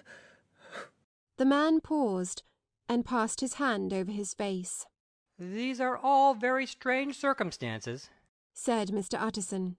But I think I begin to see daylight. Your master, Poole, is plainly seized with one of those maladies that both torture and deform the sufferer. Hence, for aught I know, the alteration of his voice. Hence the mask and the avoidance of his friends. Hence his eagerness to find this drug, by means of which the poor soul retains some hope of ultimate recovery. God grant that he be not deceived. There is my explanation. It is sad enough, Poole, ay, and appalling to consider, but it is plain and natural, hangs well together, and delivers us from all exorbitant alarms. Sir, said the butler, turning to a sort of mottled pallor, that thing was not my master, and there's the truth. My master... Here he looked round him, and began to whisper, is a tall, fine build of a man, and this was more of a dwarf. Utterson attempted to protest. Oh, sir, cried Poole. Do you think I do not know my master after 20 years? Do you think I do not know where his head comes to in the cabinet door, where I saw him every morning of my life? No, sir, that thing in the mask was never Dr. Jekyll. God knows what it was, but it was never Dr. Jekyll, and it is the belief of my heart that there was murder done. Poole, replied the lawyer, if you say that, it will become my duty to make certain. Much as I desire to spare your master's feelings, much as I am puzzled by this note which seems to prove him to be still alive, I shall consider it my duty to break in that door. Ah, Mr. Utterson, that's talking, cried the butler. And now comes the second question, resumed Utterson. Who is going to do it? Why, you and me, sir, was the undaunted reply. That's very well said, returned the lawyer. And whatever comes of it, I shall make it my business to see you are no loser. There is an axe in the theatre, continued Poole, and you might take the kitchen poker for yourself. The lawyer took that rude but weighty instrument into his hand and balanced it. Do you know, Poole, he said, looking up, that you and I are about to place ourselves in a position of some peril? You may say so, sir, indeed, returned the butler. It is well, then, that we should be frank, said the other. We both think more than we have said. Let us make a clean breast. This masked figure that you saw, did you recognize it? Well, sir, it went so quick, and the creature was so doubled up that I could hardly swear to that, was the answer. But if you mean, was it Mr. Hyde? Why, yes, I think it was. You see, it was much of the same bigness, and it had the same quick, light way with it. And then who else could have got in by the laboratory door? You have not forgot, sir, that at the time of the murder he had still the key with him? But that's not all. I don't know, Mr. Utterson, if you ever met this Mr. Hyde. Yes, said the lawyer. I once spoke to him. Then you must know as well as the rest of us that there was something queer about that gentleman, something that gave a man a turn. I don't know rightly how to say it, sir, beyond this, that you felt in your marrow kind of cold and thin. I own I felt something of what you describe, said Mr. Utterson. Quite so, sir, returned Poole. Well, when that masked thing like a monkey jumped from among the chemicals and whipped up into the cabinet, it went down my spine like ice. Oh, I know it's not evidence, Mr. Utterson, I'm book-learned enough for that, but a man has his feelings, and I give you my Bible word it was Mr. Hyde. Aye, said the lawyer. My fears incline to the same point. Evil, I fear, founded, evil was sure to come, of that connection. Aye, truly, I believe you. I believe poor Harry is killed, and I believe his murderer, for what purpose God alone can tell, is still lurking in his victim's room.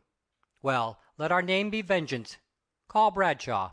The footman came at the summons, very white and nervous. Put yourself together, Bradshaw, said the lawyer. This suspense, I know, is telling upon all of you, but it is now our intention to make an end of it. Poole, here, and I are going to force our way into the cabinet. If all is well, my shoulders are broad enough to bear the blame. Meanwhile, lest anything should really be amiss, or any malefactor seek to escape by the back, you and the boy must go round the corner with a pair of good sticks and take your post at the laboratory door. We give you 10 minutes to get to your stations. As Bradshaw left, the lawyer looked at his watch. And now, Poole, let us get to ours, he said, and taking the poker under his arm, led the way into the yard. The scud had banked over the moon, and it was now quite dark. The wind, which only broke in puffs and draughts into that deep well of building, tossed the light of the candle to and fro about their steps, until they came into the shelter of the theatre, where they sat down silently to wait. London hummed solemnly all around, but nearer at hand the stillness was only broken by the sounds of a footfall moving to and fro along the cabinet floor. So it will walk all day, sir, whispered Poole. Aye, and the better part of the night. Only when a new sample comes from the chemist there's a bit of a break. Oh, it's an ill conscience that's such an enemy to rest. Oh, sir, there's blood foully shed in every step of it. But hark again, a little closer. Put your heart in your ears, Mr. Utterson, and tell me, is that the doctor's foot? The steps fell lightly and oddly, with a certain swing, for all they went so slowly. It was different indeed from the heavy creaking tread of Henry Jekyll. Utterson sighed. Is there never anything else? He asked. Poole nodded. Once, he said. Once I heard it weeping. Weeping? How's that? Said the lawyer, conscious of a sudden chill of horror. Weeping like a woman or a lost soul, said the butler. I came away with that upon my heart that I could have wept too. But now the 10 minutes drew to an end. Poole disinterred the axe from under a stack of packing straw. The candle was set upon the nearest table to light them to the attack, and they drew near with bated breath to where that patient foot was still going up and down, in the quiet of the night. Jekyll! Cried Utterson with loud voice. I demand to see you. He paused a moment, but there came no reply. I give you fair warning. Our suspicions are aroused, and I must and shall see you. He resumed. If not by fair means, then by foul. If not of your consent, then by brute force. Utterson, said the voice. For God's sake, have mercy. Ah, that's not Jekyll's voice, it's Hyde's. Cried Utterson. Down with the door, Poole. Poole swung the axe over his shoulder. The blow shook the building, and the red baize door leaped against the lock and hinges. A dismal screech, as of mere animal terror, rang from the cabinet. Up went the axe again, and again the panels crashed and the frame bounded. 4 times the blow fell, but the wood was tough and the fittings were of excellent workmanship, and it was not until the 5th that the lock burst and the wreck of the door fell inwards on the carpet. The besiegers, appalled by their own riot and the stillness that had succeeded, stood back a little and peered in. There lay the cabinet before their eyes in the quiet lamplight, a good fire glowing and chattering on the hearth, the kettle singing its thin strain, a drawer or 2 open, papers neatly set forth on the business table, and nearer the fire the things laid out for tea. The quietest room, you would have said, and, but for the glazed presses full of chemicals, the most commonplace that night in London. Right in the middle there lay the body of a man sorely contorted and still twitching. They drew near on tiptoe, turned it on its back, and beheld the face of Edward Hyde. He was dressed in clothes far too large for him, clothes of the doctor's bigness. The cords of his face still moved with a semblance of life, but life was quite gone. And by the crushed phial in the hand, and the strong smell of kernels that hung upon the air, Utterson knew that he was looking on the body of a self-destroyer. We have come too late, he said sternly. Whether to save or punish, Hyde is gone to his account, and it only remains for us to find the body of your master. The far greater proportion of the building was occupied by the theatre, which filled almost the whole ground story and was lighted from above, and by the cabinet, which formed an upper story at one end and looked upon the court.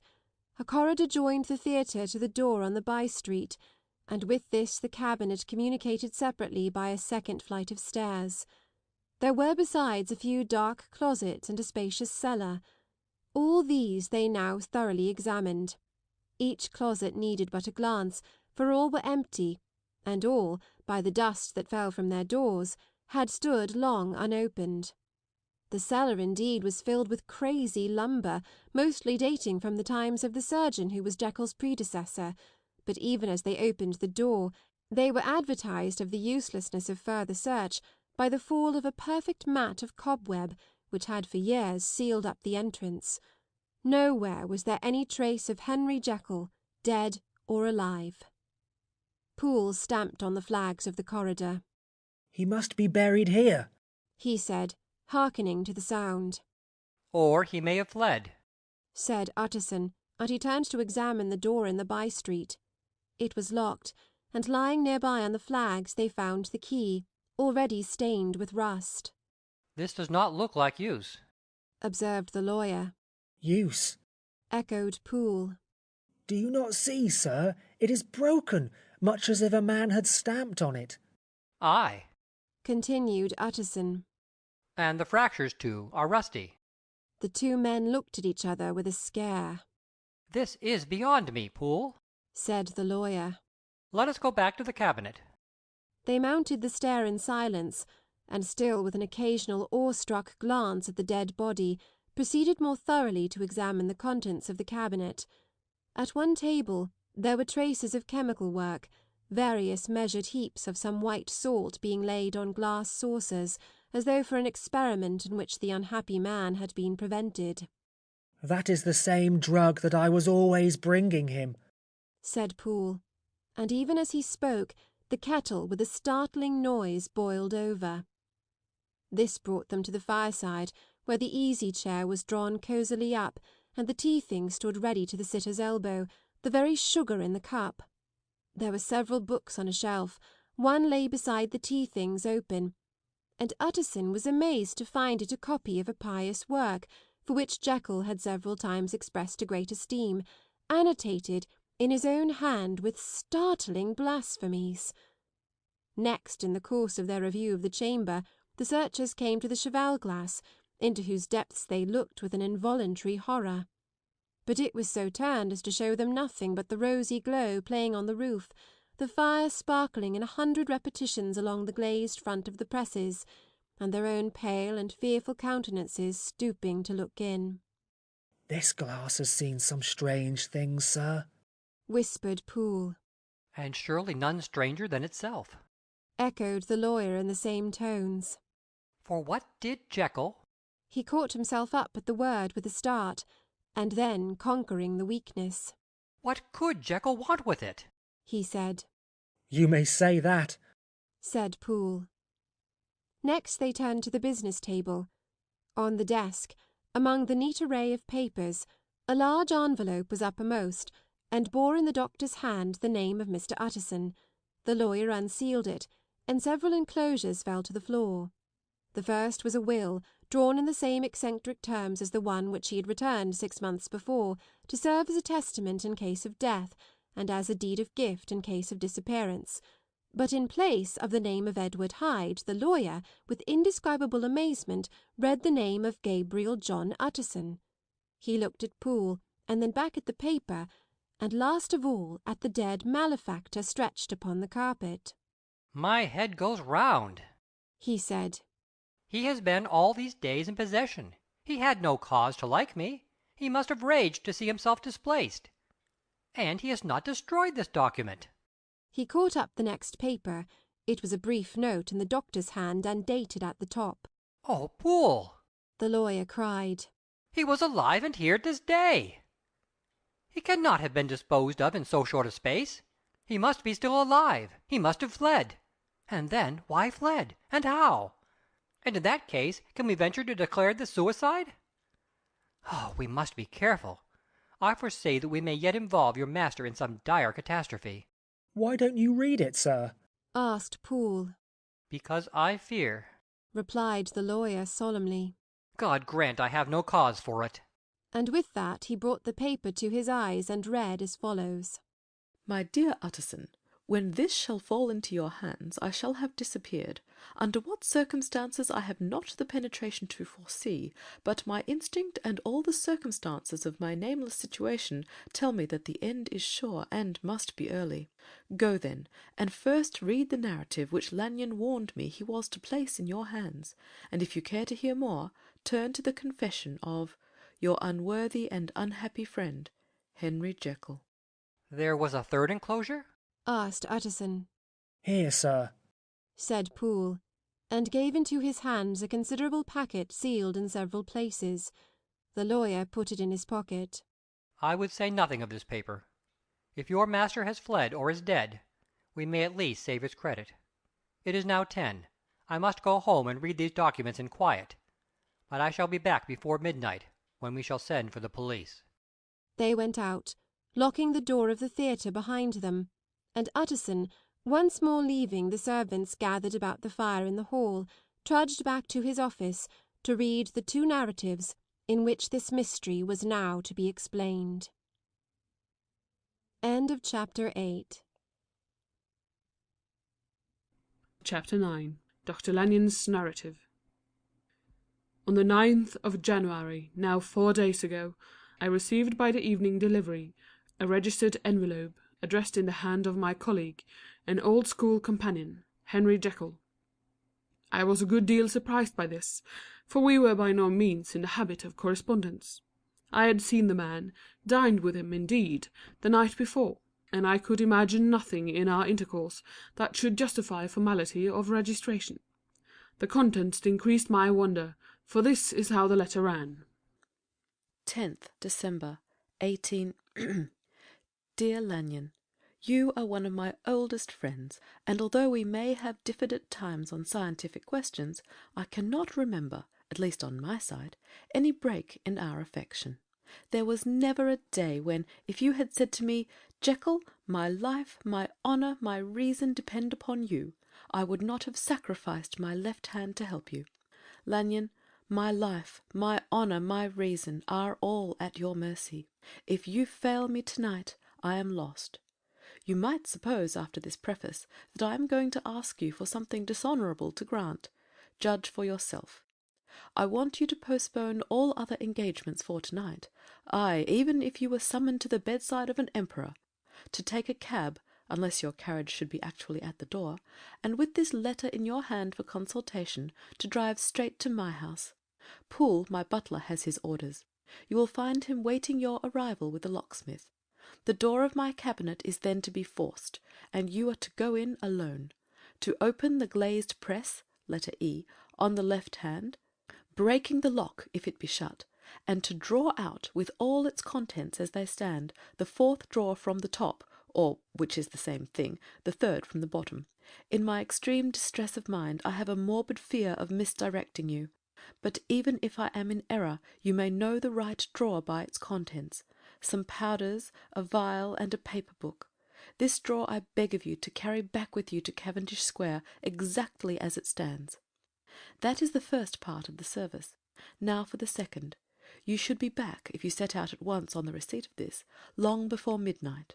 But I will leave you that amount of margin, not only in the fear of one of those obstacles that can neither be prevented nor foreseen, but because an hour when your servants are in bed is to be preferred for what will then remain to do. At midnight, then, I have to ask you to be alone in your consulting room, to admit with your own hand into the house a man who will present himself in my name, and to place in his hands the drawer that you will have brought with you from my cabinet. Then you will have played your part and earned my gratitude completely. 5 minutes afterwards, if you insist upon an explanation, you will have understood that these arrangements are of capital importance, and that by the neglect of one of them, fantastic as they must appear, you might have charged your conscience with my death, or the shipwreck of my reason. Confident as I am that you will not trifle with this appeal, my heart sinks, and my hand trembles at the bare thought of such a possibility. Think of me at this hour, in a strange place, labouring under a blackness of distress that no fancy can exaggerate, and yet well aware that, if you will but punctually serve me, my troubles will roll away like a story that is told. Serve me, my dear Lanyon, and save your friend, H. J. P.S. I had already sealed this up when a fresh terror struck upon my soul. It is possible that the post office may fail me, and this letter not come into your hands until to-morrow morning. In that case, dear Lanyon, do my errand when it shall be most convenient for you in the course of the day, and once more expect my messenger at midnight. It may then already be too late, and if that night passes without event, you will know that you have seen the last of Henry Jekyll. Upon the reading of this letter, I made sure my colleague was insane. But till that was proved beyond the possibility of doubt, I felt bound to do as he requested. The less I understood of this farrago, the less I was in a position to judge of its importance, and an appeal so worded could not be set aside without a grave responsibility. I rose accordingly from table, got into a hansom, and drove straight to Jekyll's house. The butler was awaiting my arrival. He had received by the same post as mine a registered letter of instruction, and had sent at once for a locksmith and a carpenter. The tradesmen came while we were yet speaking, and we moved in a body to old Dr. Denham's surgical theatre, from which, as you are doubtless aware, Jekyll's private cabinet is most conveniently entered. The door was very strong, the lock excellent. The carpenter avowed he would have great trouble, and have to do much damage, if force were to be used, and the locksmith was near despair. But this last was a handy fellow, and after 2 hours' work, the door stood open. The press marked E was unlocked, and I took out the drawer, had it filled up with straw and tied in a sheet, and returned with it to Cavendish Square. Here I proceeded to examine its contents. The powders were neatly enough made up, but not with the nicety of the dispensing chemist, so that it was plain they were of Jekyll's private manufacture, and when I opened one of the wrappers I found what seemed to be a simple crystalline salt of a white colour.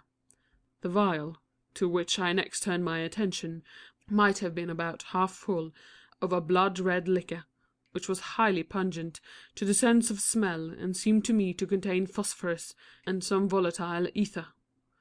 At the other ingredients I could make no guess. The book was an ordinary version book, and contained little but a series of dates. These covered a period of many years, but I observed that the entries ceased nearly a year ago, and quite abruptly. Here and there a brief remark was appended to a date, usually no more than a single word, double, occurring perhaps 6 times in a total of several hundred entries, and once very early in the list, and followed by several marks of exclamation. Total failure! All this, though it whetted my curiosity, told me little that was definite. Here were a vial of some salt, and the record of a series of experiments that had led, like too many of Jekyll's investigations, to no end of practical usefulness. How could the presence of these articles in my house affect either the honour, the sanity, or the life of my flighty colleague? If his messenger could go to one place, why could he not go to another? And even granting some impediment, why was this gentleman to be received by me in secret? The more I reflected, the more convinced I grew that I was dealing with a case of cerebral disease, and though I dismissed my servant to bed, I loaded an old revolver, that I might be found in some posture of self-defence. 12 o'clock had scarce rung out over London, ere the knocker sounded very gently on the door. I went myself at the summons, and found a small man crouching against the pillars of the portico. "Are you come from Dr. Jekyll?" I asked. He told me yes by a constrained gesture, and when I had bidden him enter, he did not obey me without a searching backward glance into the darkness of the square. There was a policeman not far off, advancing with his bull's eye open, and at the sight I thought my visitor startled, and made a greater haste. These particulars struck me, I confess, disagreeably, and as I followed him into the bright light of the consulting room, I kept my hand ready on my weapon. Here, at last, I had a chance of clearly seeing him. I had never set eyes on him before, so much was certain. He was small, as I have said.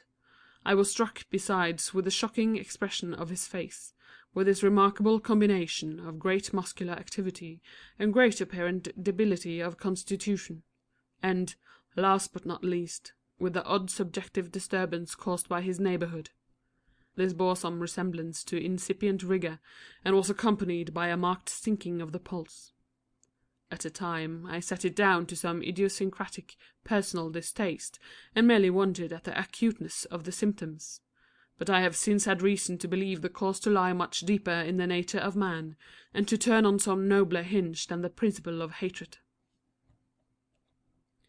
This person, who had thus, from the first moment of his entrance, struck in me what I can only describe as a disgustful curiosity, was dressed in a fashion that would have made an ordinary person laughable. His clothes, that is to say, although they were of rich and sober fabric, were enormously too large for him in every measurement, the trousers hanging on his legs, and rolled up to keep them from the ground, the waist of the coat below his haunches, and the collar sprawling wide upon his shoulders. Strange to relate, this ludicrous accoutrement was far from moving me to laughter, rather as there was something abnormal and misbegotten in the very essence of the creature that now faced me, something seizing, surprising, and revolting, This fresh disparity seemed but to fit in and to reinforce it, so that to my interest in the man's nature and character there was added a curiosity as to his origin, his life, his fortune and status in the world. These observations, though they have taken so great a space to be set down in, were yet the work of a few seconds. My visitor was indeed on fire with sombre excitement. "Have you got it?" he cried. "Have you got it?" And so lively was his impatience that he even laid his hand upon my arm and sought to shake me. I put him back, conscious at his touch of a certain icy pang along my blood. "Come, sir," said I, "you forget that I have not yet the pleasure of your acquaintance. Be seated, if you please." And I showed him an example, and sat down myself in my customary seat, and with as fair an imitation of my ordinary manner to a patient, as the lateness of the hour, the nature of my preoccupations, and the horror I had of my visitor, would suffer me to muster. "I beg your pardon, Dr. Lanyon," he replied civilly enough. "What you say is very well founded, and my impatience has shown its heels to my politeness. I came here at the insistence of your colleague, Dr. Henry Jekyll, on a piece of business of some moment, and I understood—" He paused and put his hand to his throat, and I could see, in spite of his collected manner, that he was wrestling against the approaches of hysteria. "I understood a drawer." But here I took pity on my visitor's suspense, and some perhaps on my own growing curiosity. "There it is, sir," said I, pointing to the drawer, where it lay on the floor behind a table, and still covered with the sheet. He sprang to it and then paused, and laid his hand upon his heart. I could hear his teeth grate with the convulsive action of his jaws, and his face was so ghastly to see that I grew alarmed both for his life and reason. "Compose yourself," said I. He turned a dreadful smile to me, and as if with the decision of despair, plucked away the sheet. At sight of the contents he uttered one loud sob of such immense relief that I sat petrified. At the next moment, in a voice that was already fairly well under control, "Have you a graduated glass?" he asked. I rose from my place with something of an effort, and gave him what he asked. He thanked me with a smiling nod, measured out a few minims of the red tincture, and added one of the powders. The mixture, which was at first of a reddish hue, began, in proportion as the crystals melted, to brighten in colour, to effervesce audibly, and to throw off small fumes of vapour. Suddenly, and at the same moment, the ebullition ceased, and the compound changed to a dark purple, which faded again more slowly to a watery green. My visitor, who had watched these metamorphoses with a keen eye, smiled, set down the glass upon the table, and then turned and looked upon me with an air of scrutiny. "And now," said he, "to settle what remains. Will you be wise? Will you be guided? Will you suffer me to take this glass in my hand, and to go forth from your house without further parley? Or has the greed of curiosity too much command of you? Think before you answer, for it shall be done as you decide. As you decide, you shall be left as you were before, and neither richer nor wiser, unless the sense of service rendered to a man in mortal distress may be counted as a kind of riches of the soul. Or, if you so prefer to choose, a new province of knowledge, and new avenues to fame and power shall be laid open to you, here in this room upon the instant, and your sight shall be blasted by a prodigy to stagger the unbelief of Satan." "Sir," said I, affecting a coolness that I was far from truly possessing, "you speak of enigmas, and you will perhaps not wonder that I hear you with no very strong impression of belief. But I have gone too far in the way of inexplicable services to pause before I see the end." "It is well," replied my visitor. "Lanyon, remember your vows. What follows is under the seal of our profession. And now, you who have so long been bound to the most narrow and material views, you who have denied the virtue of transcendental medicine, you who have derided your superiors, behold!" He put the glass to his lips, and drank at one gulp. A cry followed. He reeled, staggered, clutched at the table, and held on, staring with injected eyes, gasping with open mouth, and as I looked there came, I thought, a change. He seemed to swell, his face become suddenly black, and the features seemed to melt and alter, and the next moment I had sprung to my feet, and leaped back against the wall, my arms raised to shield me from that prodigy, my mind submerged in terror. "Oh God!" I screamed, and "Oh God!" again and again, for there before my eyes, pale and shaken, and half fainting and groping before him with his hands, like a man restored from death, there stood Henry Jekyll.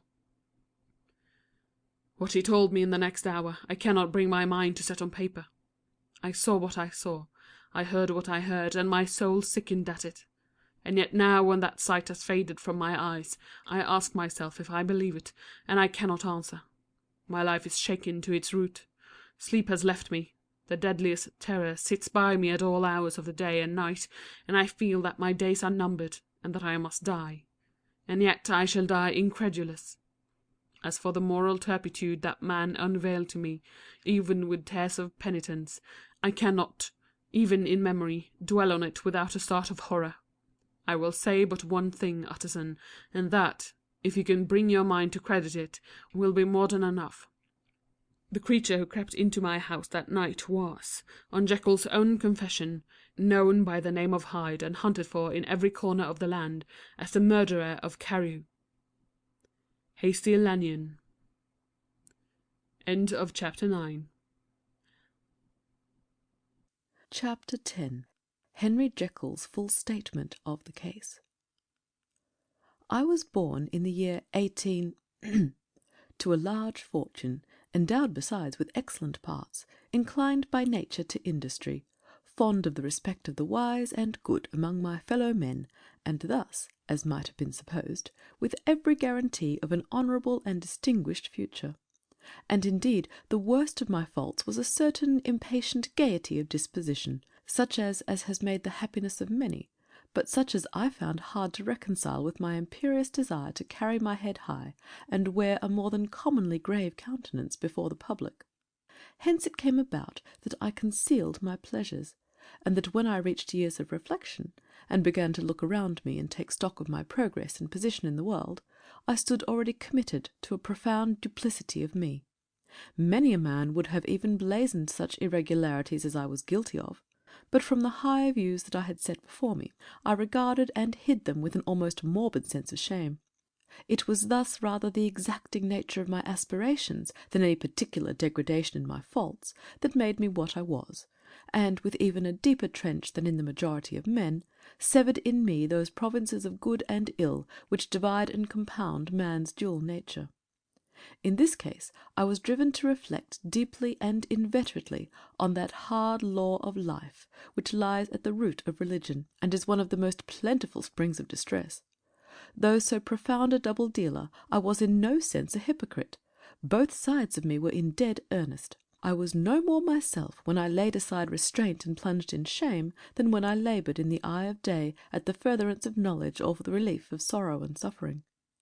And it chanced that the direction of my scientific studies, which led wholly towards the mystic and the transcendental, reacted and shed a strong light on this consciousness of the perennial war among my members. With every day, and from both sides of my intelligence, the moral and the intellectual, I thus drew steadily nearer to that truth, by whose partial discovery I have been doomed to such a dreadful shipwreck, that man is not truly one, but truly two. I say two, because the state of my own knowledge does not pass beyond that point. Others will follow.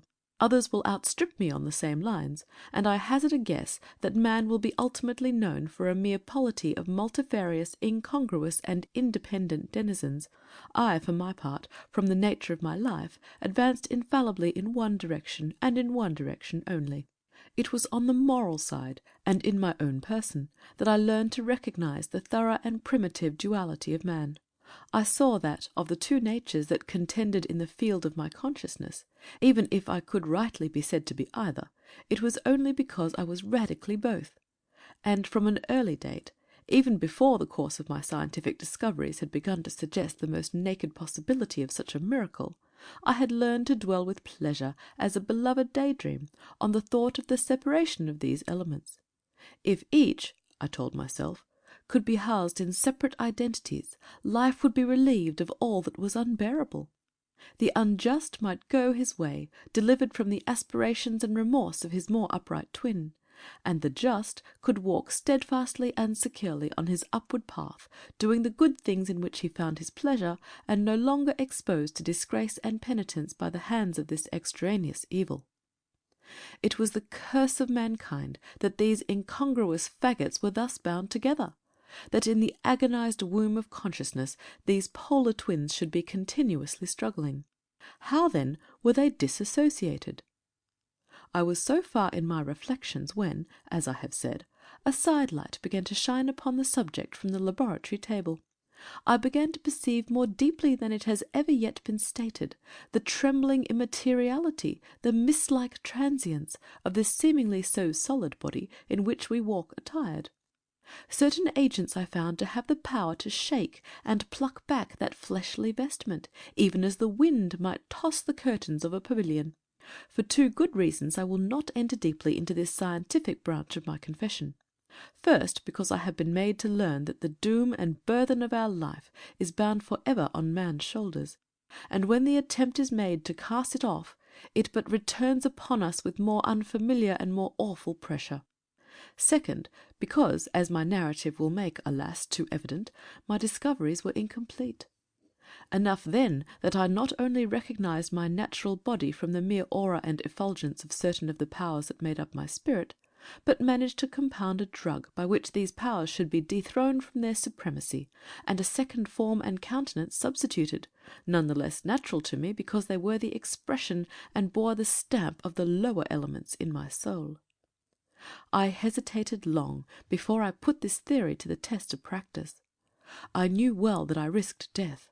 For any drug that so potently controlled and shook the very fortress of identity might, by the least scruple of an overdose, or at the least inopportunity in the moment of exhibition, utterly blot out that immaterial tabernacle which I looked to it to change. But the temptation of a discovery so singular and profound at last overcame the suggestions of alarm. I had long since prepared my tincture.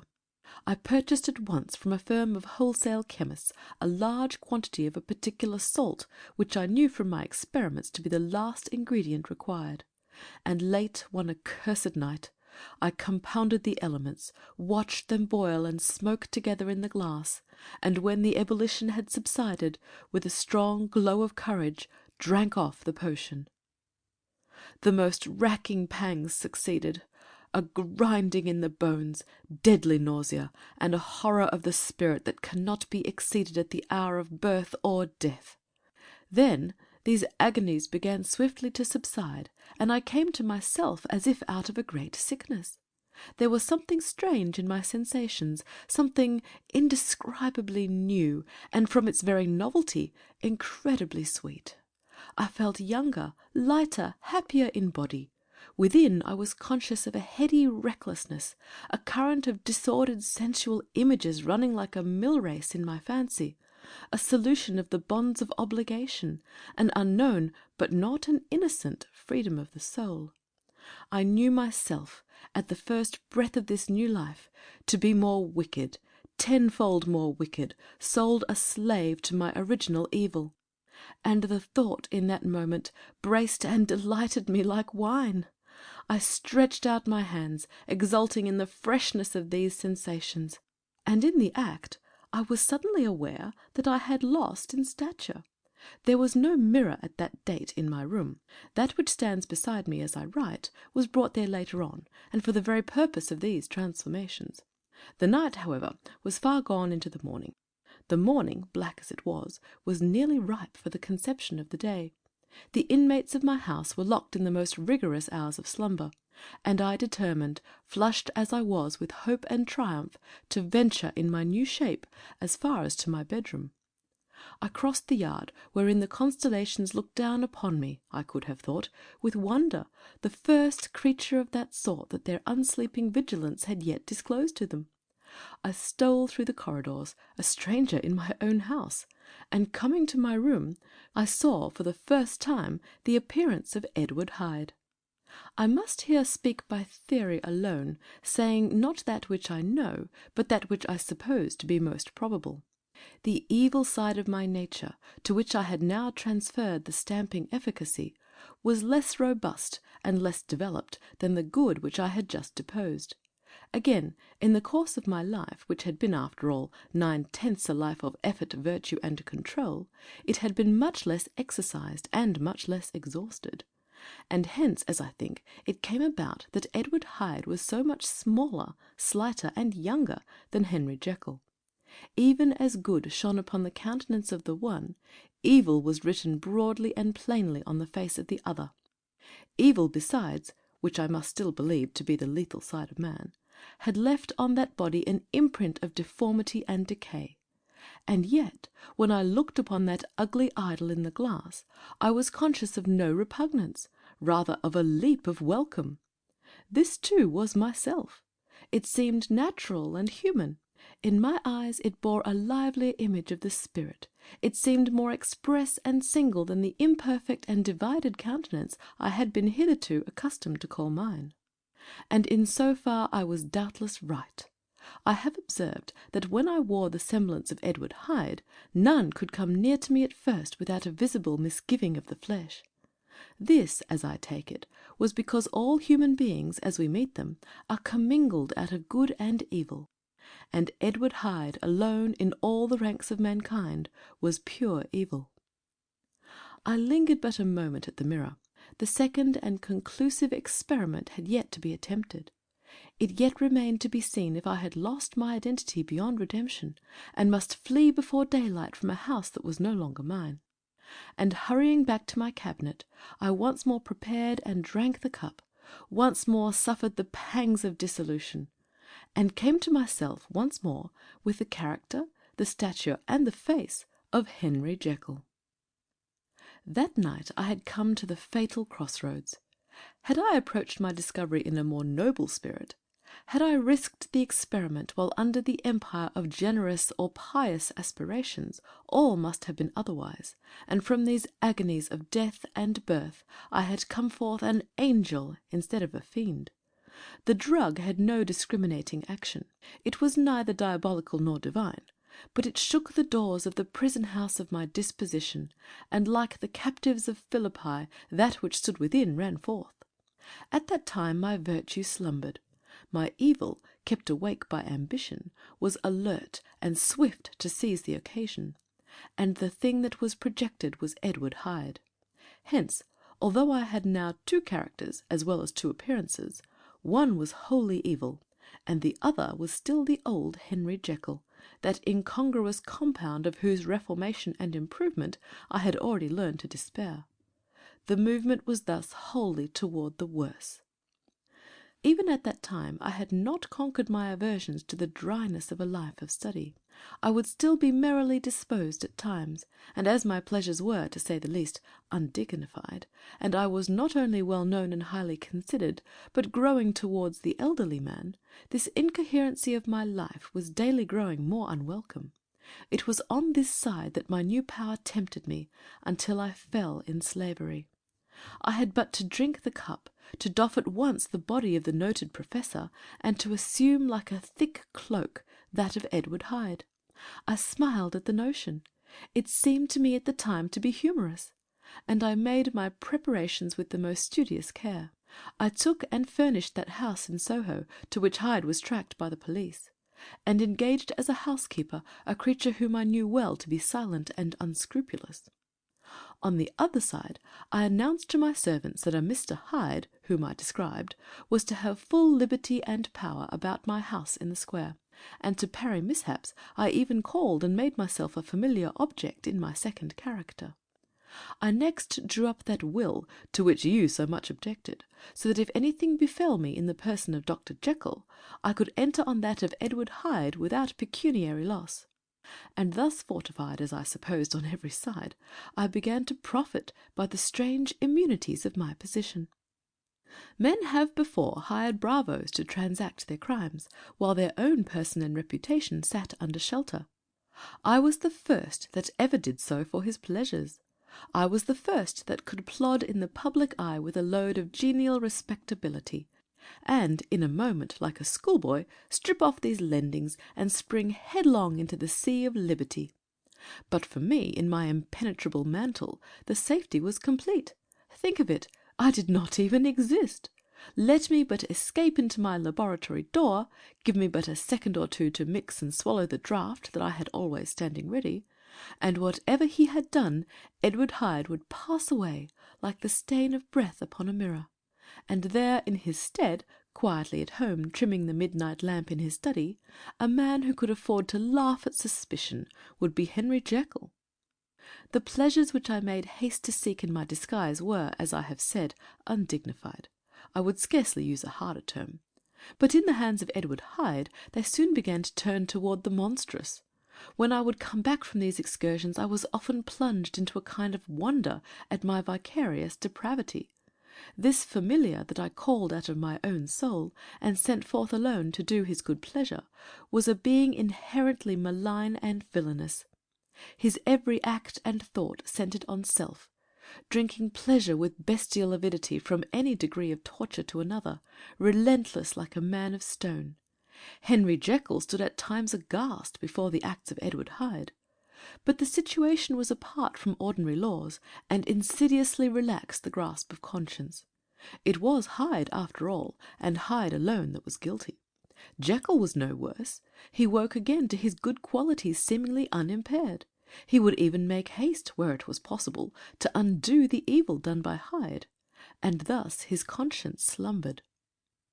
Into the details of the infamy at which I thus connived, for even now I can scarce grant that I committed it, I have no design of entering. I mean but to point out the warnings and the successive steps with which my chastisement approached. I met with one accident, which, as it brought on no consequence, I shall no more than mention. An act of cruelty to a child aroused against me the anger of a passer-by, whom I recognised the other day in the person of your kinsman. The doctor and the child's family joined him. There were moments when I feared for my life, and at last, in order to pacify their too just resentment, Edward Hyde had to bring them to the door, and pay them in a cheque drawn in the name of Henry Jekyll. But this danger was easily eliminated from the future, by opening an account at another bank in the name of Edward Hyde himself. And when by sloping my own hand backward I had supplied my double with a signature, I thought I sat beyond the reach of fate. Some 2 months before the murder of Sir Danvers, I had been out for one of my adventures, and returned at a late hour, and woke the next day in bed with somewhat odd sensations. It was in vain I looked about me. In vain I saw the decent furniture and tall proportions of my room in the square. In vain that I recognised the pattern of the bed curtains and the design of the mahogany frame. Something still kept insisting that I was not where I was, that I had not wakened where I seemed to be, but in the little room in Soho, where I was accustomed to sleep in the body of Edward Hyde. I smiled to myself, and in my psychological way began lazily to inquire into the elements of this illusion, occasionally, even as I did so, dropping back into a comfortable morning doze. I was still so engaged when, in one of my more wakeful moments, my eyes fell upon my hand. Now, the hand of Henry Jekyll, as you have often remarked, was professional in shape and size. It was large, firm, white, and comely. But the hand which I now saw clearly enough, in the yellow light of a London mid-morning, lying half shut on the bedclothes, was lean, corder, knuckly, of a dusky pallor, and thickly shaded with a swart growth of hair. It was the hand of Edward Hyde. I must have stared upon it for near half a minute, sunk as I was in the mere stupidity of wonder, before terror woke up in my breast as sudden and startling as a crash of cymbals, and bounding from my bed I rushed to the mirror. At the sight that met my eyes my blood was changed into something exquisitely thin and icy. Yes, I had gone to bed Henry Jekyll. I had awakened Edward Hyde. How was this to be explained, I asked myself, and then, with another bound of terror, how was it to be remedied? It was well on in the morning. The servants were up. All my drugs were in the cabinet. A long journey down 2 pairs of stairs, through the back passage, across the open court, and through the anatomical theatre, from where I was then standing horror-struck. It might indeed be possible to cover my face, but of what use was that, when I was unable to conceal the alteration in my stature? And then, with an overpowering sweetness of relief, it came back upon my mind that the servants were already used to the comings and goings of my second self. I had soon dressed, as well as I was able, in clothes of my own size, had soon passed through the house where Bradshaw stared and drew back at seeing Mr. Hyde at such an hour and in such a strange array, and 10 minutes later Dr. Jekyll had returned to his own shape and was sitting down with a darkened brow to make a feint of breakfasting. Small indeed was my appetite. This inexplicable incident, this reversal of my previous experience, seemed like the Babylonian finger on the wall to be spelling out the letters of my judgment, and I began to reflect more seriously than ever before on the issues and possibilities of my double existence. That part of me which I had the power of projecting had lately been much exercised and nourished. It had seemed to me of late as though the body of Edward Hyde had grown in stature, as though when I wore that form I were conscious of a more generous tide of blood, and I began to spy a danger that, if this were much prolonged, the balance of my nature might be permanently overthrown, the power of voluntary change be forfeited, and the character of Edward Hyde become irrevocably mine. The power of the drug had not been always equally displayed. Once, very early in my career, it had totally failed me. Since then I had been obliged on more than one occasion to double, and once, with infinite risk of death, to treble the amount, and these rare uncertainties had cast hitherto the sole shadow on my contentment. Now, however, and in the light of that morning's accident, I was led to remark that whereas in the beginning the difficulty had been to throw off the body of Jekyll, it had of late gradually but decidedly transferred itself to the other side. All things therefore seemed to point to this, that I was slowly losing hold of my original and better self, and becoming slowly incorporated with my second and worse. Between these two I now felt I had to choose. My two natures had memory in common, but all other faculties were most unequally shared between them. Jekyll, who was composite, now with the most sensitive apprehensions, now with a greedy gusto, projected and shared in the pleasures and adventures of Hyde.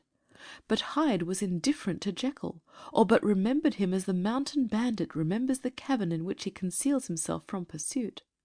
Jekyll had more than a father's interest. Hyde had more than a son's indifference. To cast in my lot with Jekyll was to die to those appetites which I had long secretly indulged and had of late begun to pamper. To cast it in with Hyde was to die to 1,000 interests and aspirations, and to become, at a blow and forever, despised and friendless. The bargain might appear unequal, but there was still another consideration in the scales, for while Jekyll would suffer smartingly in the fires of abstinence, Hyde would not even be conscious of all that he had lost. Strange as my circumstances were, the terms of this debate are as old and commonplace as man. Much the same inducements and alarms cast the die for any tempted and trembling sinner. And it fell out with me, as it falls with so vast a majority of my fellows, that I chose the better part, and was found wanting in the strength to keep to it. Yes, I preferred the elderly and discontented doctor, surrounded by friends and cherishing honest hopes, and bade a resolute farewell to the liberty, the comparative youth, the light step, leaping impulses and secret pleasures that I had enjoyed in the disguise of Hyde. I made this choice perhaps with some unconscious reservation, for I neither gave up the house in Soho nor destroyed the clothes of Edward Hyde, which still lay ready in my cabinet. For 2 months, however, I was true to my determination. For 2 months I led a life of such severity as I had never before attained to, and enjoyed the compensations of an approving conscience. But time began at last to obliterate the freshness of my alarm. The praises of conscience began to grow into a thing of course. I began to be tortured with throes and longings as of Hyde struggling after freedom, and at last, in an hour of moral weakness, I once again compounded and swallowed the transforming draught. I do not suppose that, when a drunkard reasons with himself upon his vice, he is once out of 500 times affected by the dangers that he runs through his brutish physical insensibility. Neither had I, long as I had considered my position, made enough allowance for the complete moral insensibility and insensate readiness to evil which were the leading characters of Edward Hyde. Yet it was by these that I was punished. My devil had been long caged. He came out roaring. I was conscious, even when I took the draught, of a more unbridled, a more furious propensity to ill. It must have been this, I suppose, that stirred in my soul that tempest of impatience with which I listened to the civilities of my unhappy victim. I declare at last before God, no man morally sane could have been guilty of that crime upon so pitiful a provocation, and that I struck in no more reasonable spirit than that in which a sick child may break a plaything. But I had voluntarily stripped myself of all those balancing instincts by which even the worst of us continues to walk with some degree of steadiness among temptations, and in my case to be tempted, however slightly, was to fall. Instantly the spirit of hell awoke in me and raged. With a transport of glee I mauled the unresisting body, tasting delight from every blow, and it was not till weariness had begun to succeed that I was suddenly, in the top fit of my delirium, struck through the heart by a cold thrill of terror. A mist dispersed, I saw my life to be forfeit, and fled from the scene of these excesses, at once glorying and trembling, my lust of evil gratified and stimulated, my love of life screwed to the topmost peg. I ran to the house in Soho, and to make assurance doubly sure, destroyed my papers. Thence I set out through the lamplit streets, in the same divided ecstasy of mind, gloating on my crime, light-headedly devising others in the future, and yet still hastening and still hearkening in my wake for the steps of the avenger. Hyde had a song upon his lips as he compounded the draught, and as he drank it pledged the dead man. The pangs of transformation had not done tearing him before Henry Jekyll, with streaming tears of gratitude and remorse, had fallen upon his knees and lifted his clasped hands to God. The veil of self-indulgence was rent from head to foot. I saw my life as a whole. I followed it up from the days of childhood, when I had walked with my father's hand, and through the self-denying toils of my professional life, to arrive again and again, with the same sense of unreality, at the damned horrors of the evening. I could have screamed aloud. I sought with tears and prayers to smother down the crowd of hideous images and sounds with which my memory swarmed against me, and still between the petitions the ugly face of my iniquity stared into my soul. As the acuteness of this remorse began to die away, it was succeeded by a sense of joy. The problem of my conduct was solved. Hyde was thenceforth impossible. Whether I would or not, I was now confined to the better part of my existence, and oh, how I rejoiced to think of it! With what willing humility I embraced anew the restrictions of natural life! With what sincere renunciation I locked the door by which I had so often gone and come, and ground the key under my heel! The next day came the news that the murder had not been overlooked, that the guilt of Hyde was patent to the world, and that the victim was a man high in public estimation. It was not only a crime, it had been a tragic folly. I think I was glad to know it. I think I was glad to have my better impulses thus buttressed and guarded by the terrors of the scaffold. Jekyll was now my city of refuge. Let but Hyde peep out an instant, and the hands of all men would be raised to take and slay him. I resolved in my future conduct to redeem the past, and I can say with honesty that my resolve was fruitful of some good. You know yourself how earnestly in the last months of the last year I laboured to relieve suffering. You know that much was done for others, and that the days passed quietly, almost happily for myself. Nor can I truly say that I wearied of this beneficent and innocent life.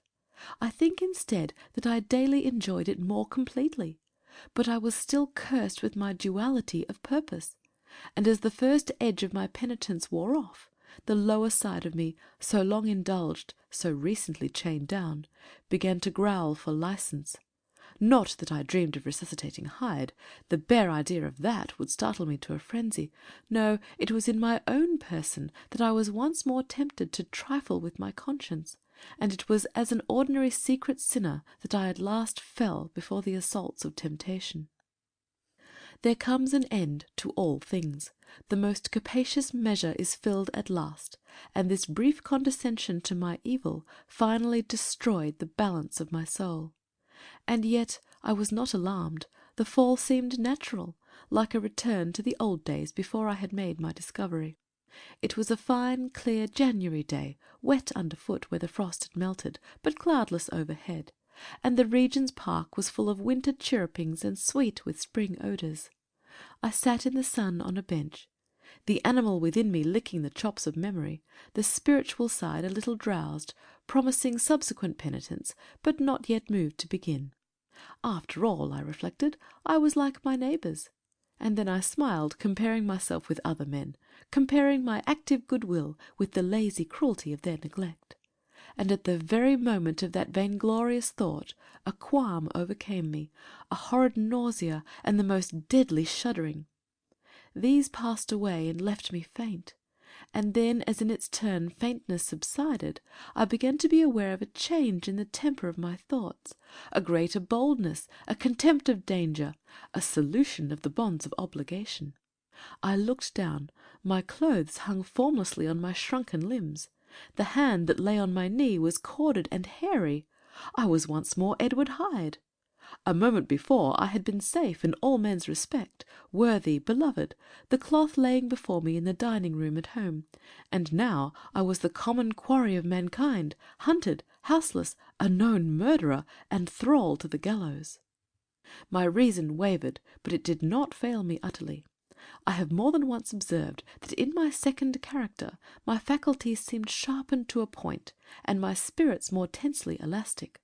Thus it came about that, where Jekyll perhaps might have succumbed, Hyde rose to the importance of the moment. My drugs were in one of the presses of my cabinet. How was I to reach them? That was the problem that, crushing my temples in my hands, I set myself to solve.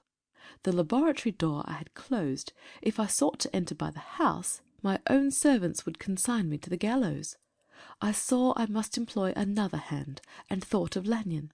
How was he to be reached? How persuaded? Supposing that I escaped capture in the streets, how was I to make my way into his presence? And how should I, an unknown and displeasing visitor, prevail on the famous physician to rifle the study of his colleague Dr. Jekyll? Then I remembered that of my original character one part remained to me. I could write my own hand. And once I had conceived that kindling spark, the way that I must follow became lighted from end to end. Thereupon I arranged my clothes as best I could, and summoning a passing hansom, drove to an hotel in Portland Street, the name of which I chanced to remember. At my appearance, which was indeed comical enough, however tragic a fate those garments covered, the driver could not conceal his mirth. I gnashed my teeth upon him with a gust of devilish fury, and the smile withered from his face, happily for him, yet more happily for myself, for in another instant I had certainly dragged him from his perch. At the inn, as I entered, I looked about me with so black a countenance as made the attendants tremble. Not a look did they exchange in my presence, but obsequiously took my orders, led me to a private room, and brought me wherewithal to write. Hyde in danger of his life was a creature new to me, shaken with inordinate anger, strung to the pitch of murder, lusting to inflict pain. Yet the creature was astute, mastered his fury with a great effort of the will, composed his 2 important letters, one to Lanyon and one to Poole, that he might receive actual evidence of their being posted, sent them out with directions that they should be registered. Thenceforward he sat all day over the fire in the private room, gnawing his nails. There he dined, sitting alone with his fears, the waiter visibly quailing before his eye, and thence, when the night was fully come, he set forth in the corner of a closed cab, and was driven to and fro about the streets of the city. He, I say, I cannot say I, that child of hell had nothing human. Nothing lived in him but fear and hatred. And when at last, thinking the driver had begun to grow suspicious, he discharged the cab and ventured on foot, attired in his misfitting clothes, an object marked out for observation, into the midst of the nocturnal passengers, these 2 base passions raged within him like a tempest. He walked fast, hunted by his fears, chattering to himself, skulking through the less frequented thoroughfares, counting the minutes that still divided him from midnight. Once a woman spoke to him, offering, I think, a box of lights. He smote her in the face, and she fled. When I came to myself at Lanyon's, the horror of my old friend perhaps affected me somewhat. I do not know. It was at least but a drop in the sea to the abhorrence with which I look back upon these hours. A change had come over me.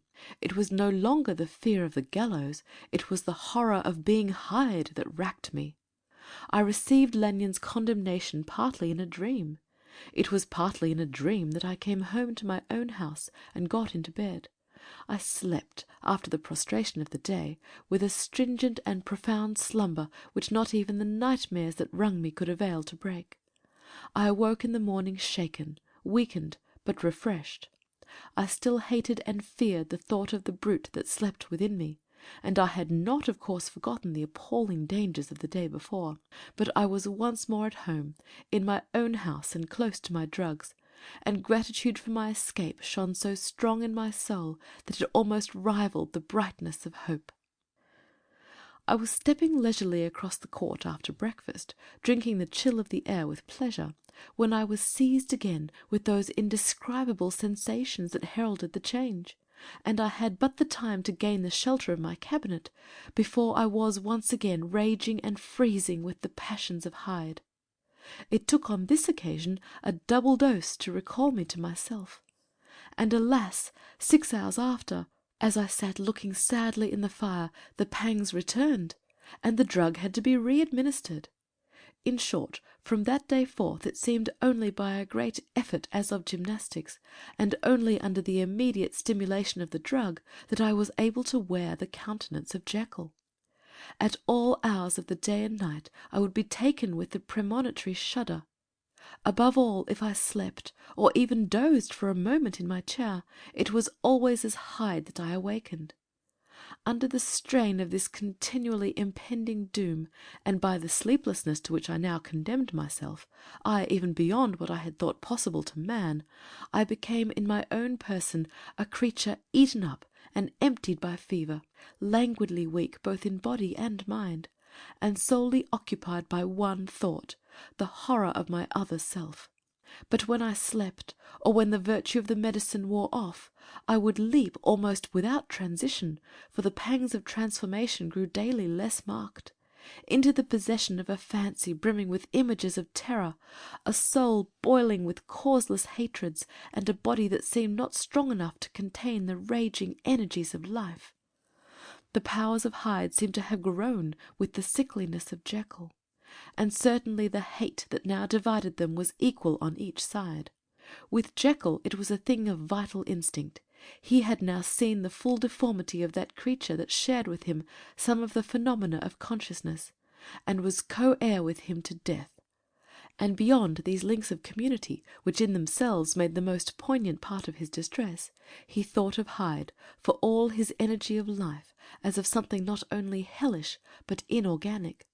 This was the shocking thing, that the slime of the pit seemed to utter cries and voices, that the amorphous dust gesticulated and sinned, that what was dead and had no shape should usurp the offices of life, and this again, that that insurgent horror was knit to him closer than a wife, closer than an eye, lay caged in his flesh, where he heard it mutter and felt it struggle to be born, and at every hour of weakness, and in the confidence of slumber, prevailed against him, and deposed him out of life. The hatred of Hyde for Jekyll was of a different order. His terror of the gallows drove him continually to commit temporary suicide, and to return to his subordinate station of a part instead of a person. But he loathed the necessity, he loathed the despondency into which Jekyll was now fallen, and he resented the dislike with which he himself was regarded. Hence the ape-like tricks that he would play me, scrawling in my own hand blasphemies on the pages of my books, burning the letters and destroying the portrait of my father, and indeed, had it not been for his fear of death, he would long ago have ruined himself, in order to involve me in the ruin. But his love of me is wonderful.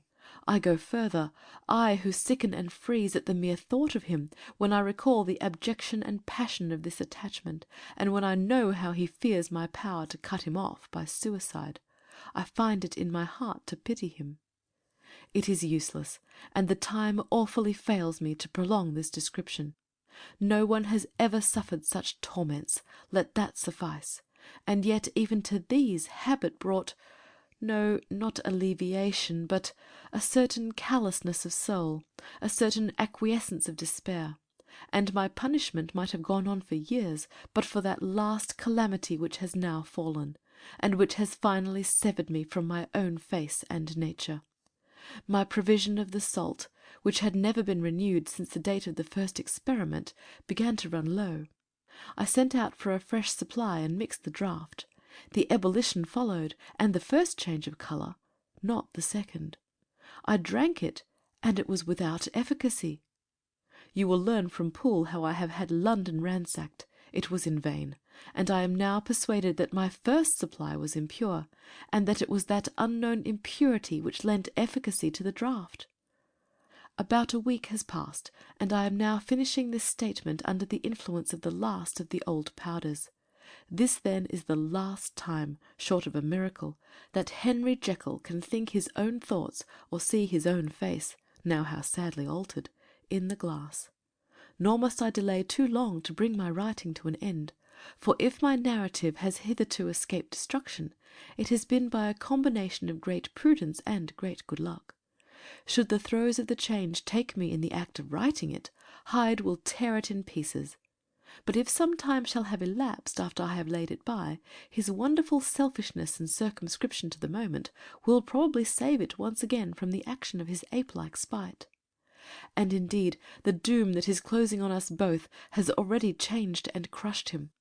Half an hour from now, when I shall again and for ever re-indue that hated personality, I know how I shall sit shuddering and weeping in my chair, or continue, with the most strained and fear-struck ecstasy of listening, to pace up and down this room, my last earthly refuge, and give ear to every sound of menace.